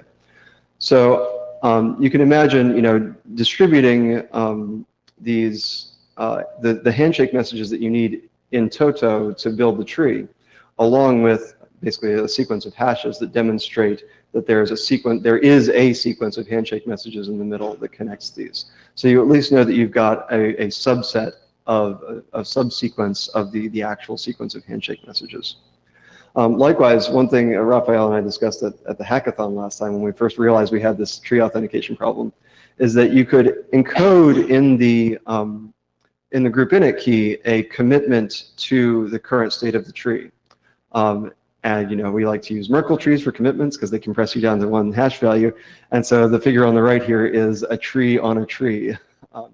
Nice thing about the tree structure we're using is that it can very easily be mapped to a flat list of nodes. And so you could take the actual ratchet tree at the bottom, map those nodes up into a list, and then build a Merkle tree on top of that that would give you a commitment to the tree. And so now you've got assurance that the handshake messages you're getting are correctly from the sequence of handshake messages, the handshake history of the group. And using this commitment to the tree, you can verify that the tree you've built out of those messages has the correct collection of nodes for the whole tree. So this is very much kind of how should we do things forward. This should really have been in the draft if I were doing this thing properly, but this is basically my rough proposal for what I think we should be doing to build out an authentication infrastructure in the next version of the draft. It obviously needs a lot more detail in order to be implementable and to be really protocol, but I thought I'd present it here to see if it was looking plausible to folks.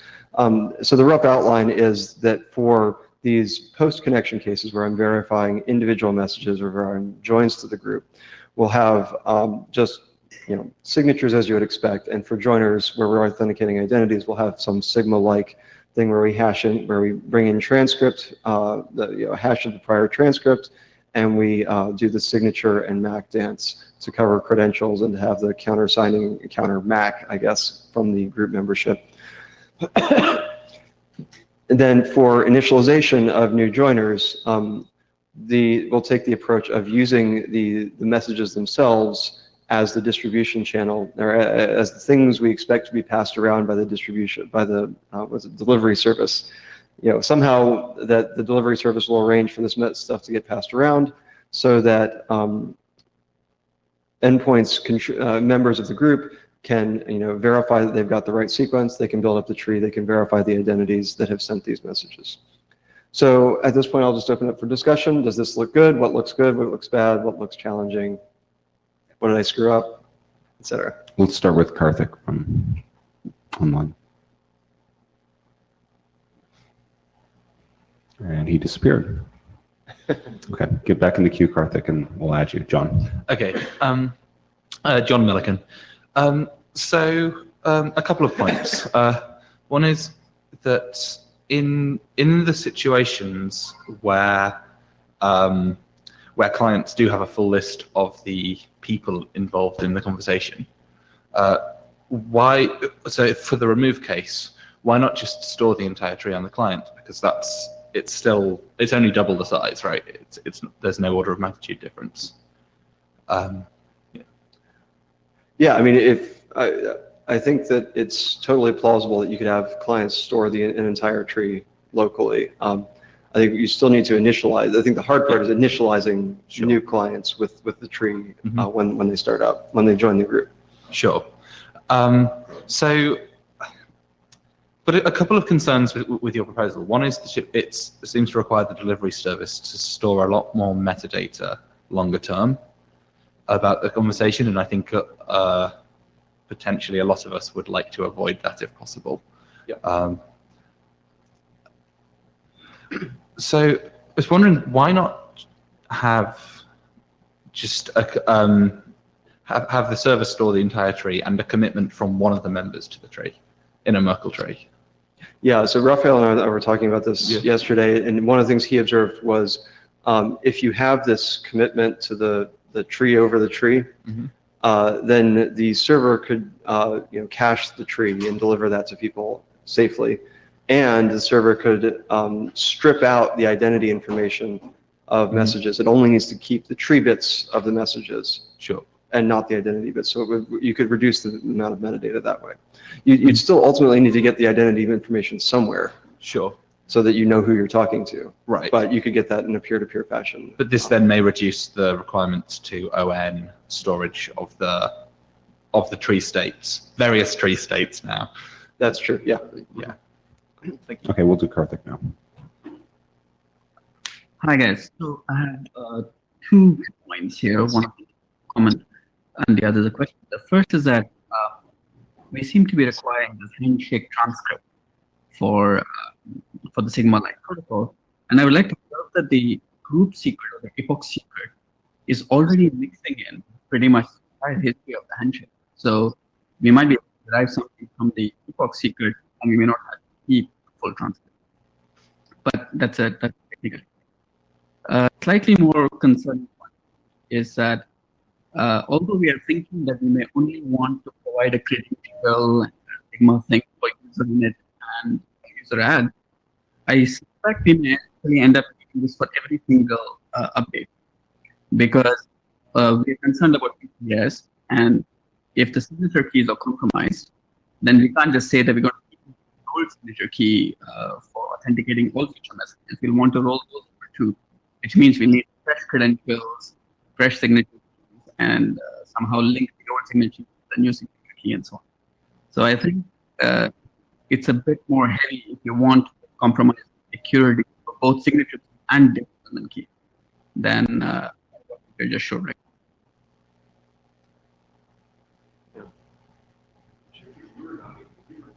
Yeah. Can you please explain what? That was a little bit, Karthik, sorry, that was a little bit garbled here. The thing I was nodding about at the end was that I thought I heard Karthik saying that it's difficult to get post-compromise security with regard to signature keys, as well as the contributory leaf secrets we're talking about here, the confidentiality keys. So that is a property of the proposal I'm making here, is the identity keys are long-lived, and so this scheme overall doesn't provide PCS with regard to the signature keys.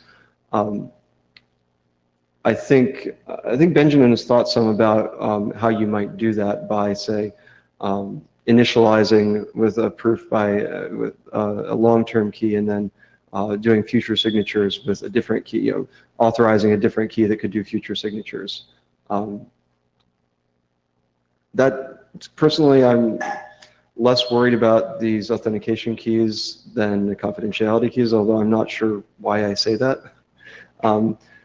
Would be interested in people's thoughts about whether it's worthwhile to aspire to some sort of PCS with regard to signature keys. Bishop? Hi, Lucia Ballard from Apple again. So I haven't seen this before, so I might be misunderstanding, but what are the authentication properties for receivers of messages? Like if there's someone who hasn't sent a message for a long time in the group, how long does it take for me to verify that they are in fact who I think they are when I'm sending a message to them? So just to make sure I understand the question, are you saying there is a sender who hasn't sent for a long time, and now they send, and the question is, how long does it take for the receiver? What was the effort for the receiver to verify their identity? So it's the other way around. So it's if I'm a sender and I'm sending to a large group and there's some like silent members of that group, but I want to make sure that their identity is in fact the identity I think it is. How long does that take to happen? So you may have had, so the situation where this would arise is like you've had a sender who's offline for a long time. He may have missed some folks joining the group and he needs to update his state. It's an interesting question. I had mostly been thinking about this as in the context where you are seeing joins as they happen. I think the way I would be tempted to think about that, the simplistic way, would be in kind of a fast forward context where the simple way you might think about building is to have the server cache the handshake transcripts. And then when someone comes online after a long time, they just download the fast forward version of the handshake transcript, which means you got to read forward. But you're going to have to do that anyway so that you have the confidentiality keys you need to transmit. Cool. So yeah, I think it's a little expensive, but at least the messaging overhead you can offload to a server and a server cache.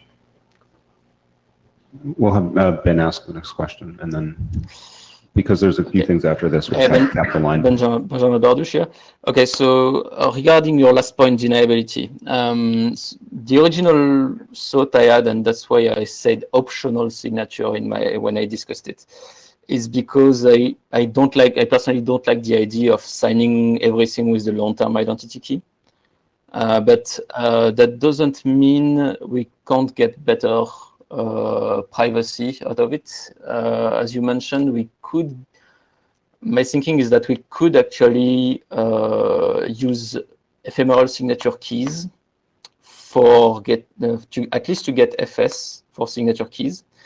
I'm not sure about PCS, but at least to get FS. And the deniability point is if you you could, I'm not sure, we might be able to get deniability if we rupture the link between the initial ephemeral signature key from the long-term identity key by, let's say, the user is establishing a one-to-one deniable channel to send his own private initial ephemeral signature key.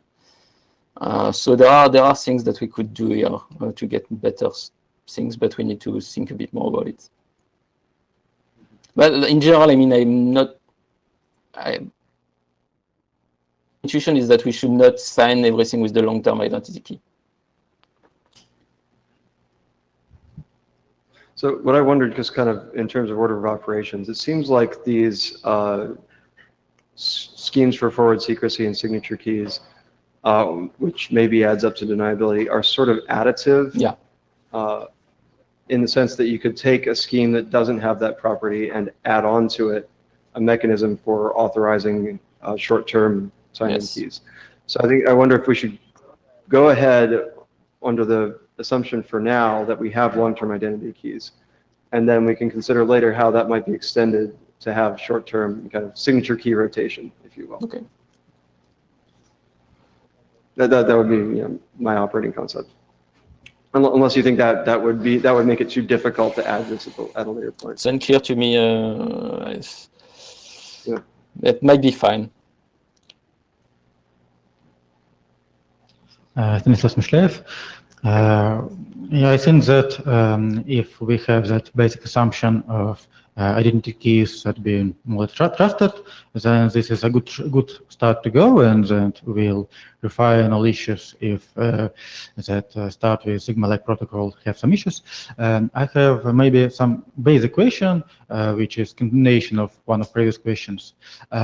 Do we want to give some exact recommendations about the users that really want to be anonymous, but that want some mechanisms that may be out-of-band mechanisms so that their direct receivers of their messages or senders to them can verify their identity, but should we provide some out-of-band mechanisms for that, or should we just give some recommendations how to do that? So if I am the new user. I don't know anyone in the group, and no one knows me.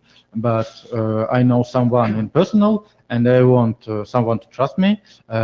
What is the mechanisms for me to be able to prove that I am who I am? There are a lot of techniques in existing messengers, for example, in Vicar, such that video call with just pronouncing your public key. There can be some techniques based on PEG, for example, if you just transmit a short password and then use this to authenticate the short-term session to authenticate your public key. So there's a lot of variety of options. Could you clarify what's your current positions on this? And do we want to clarify this? Because we really want this to be to protect anonymity of the users who want this. Yeah, so I think as I think Imad mentioned, I think to a large degree, the authentication service itself is fairly separate from this. We need to have an integration point, which I've called credential here. But I think we can keep that integration point fairly abstract. So you can think of it as a normal X509 certificate if you want, but you could also insert something if you want to do a PAKE thing. You could put something in there that would say commit to a PAKE output as the identity value there. The important thing is you need to identify to bind the identity, which is the thing you're going to use in the authentication system, to the public key that you're going to use in this system.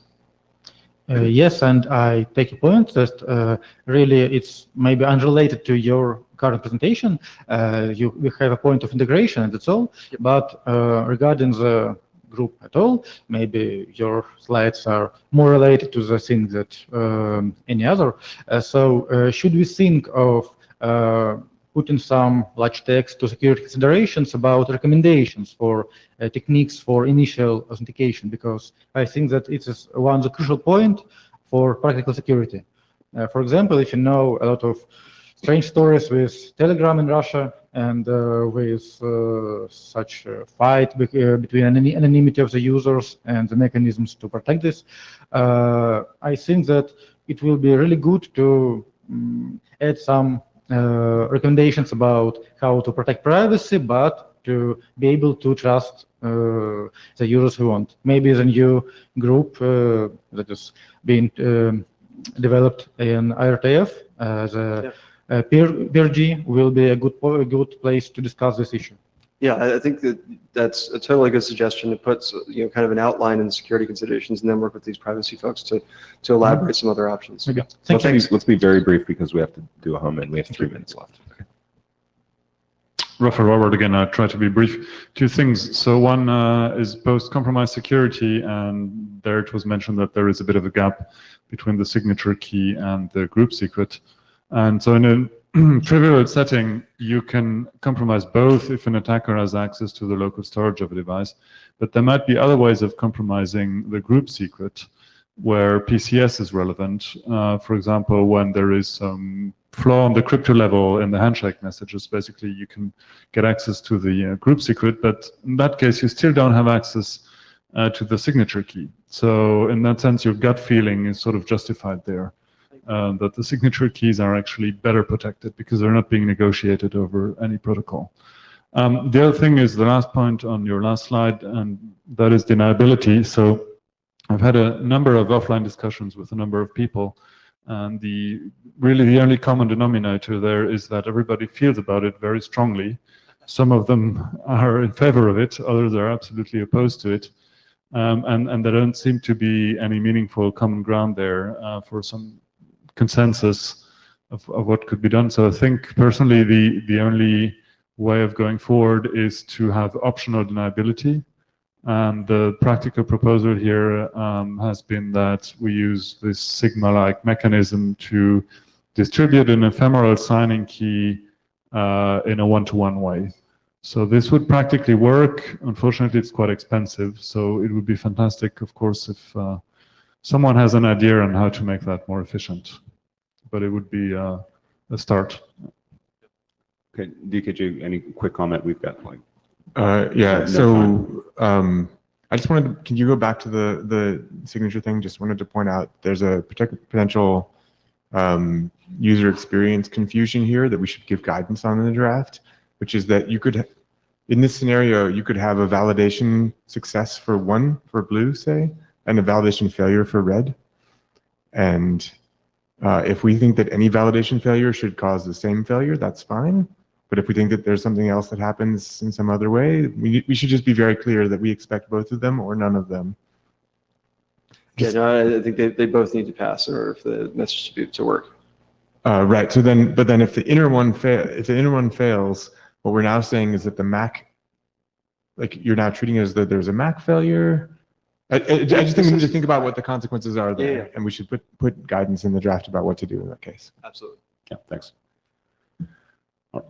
So I think the key point here is that we know that there's a lot of open issues in the protocol draft. And I think that that's perfectly fine because otherwise we'd be done in one meeting, right? That's not really the goal. But I would like to get the working group process started and actually get that document adopted into the working group. Can I see a show of hands of who's read the protocol document? Good, a large number. We are now going to hum for working group adoption. It is not set in stone. It is not done. It's going to get revised. So this is not like what's in there now is going to stay because we know there's stuff that's missing in the whole 9 yards. So please hum now if you would like to adopt this as a working group item. For Martin, if you would not like to adopt this as a working group item, please hum now. Okay, so it's pretty clear. We'll definitely take it to the list. PKG, was there stuff in the Jabber? Only a hum in favor of adoption on the Jabber channel. Excellent, thanks. So notes up here. Some other things that we obviously have to talk about. We are planning an interim since we kind of ran out of time here and we think we could deal with some real head-to-head time for like a day or two. We're not quite sure when that's going to happen. But right now the nexus of people that really are working on this are in San Francisco, Berlin, or London. So think about that. And DC. So we'll get back to you. You'll start seeing some messages on the list about confirming adoption of the 2 working group drafts. Thank you very much for your time.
Yeah.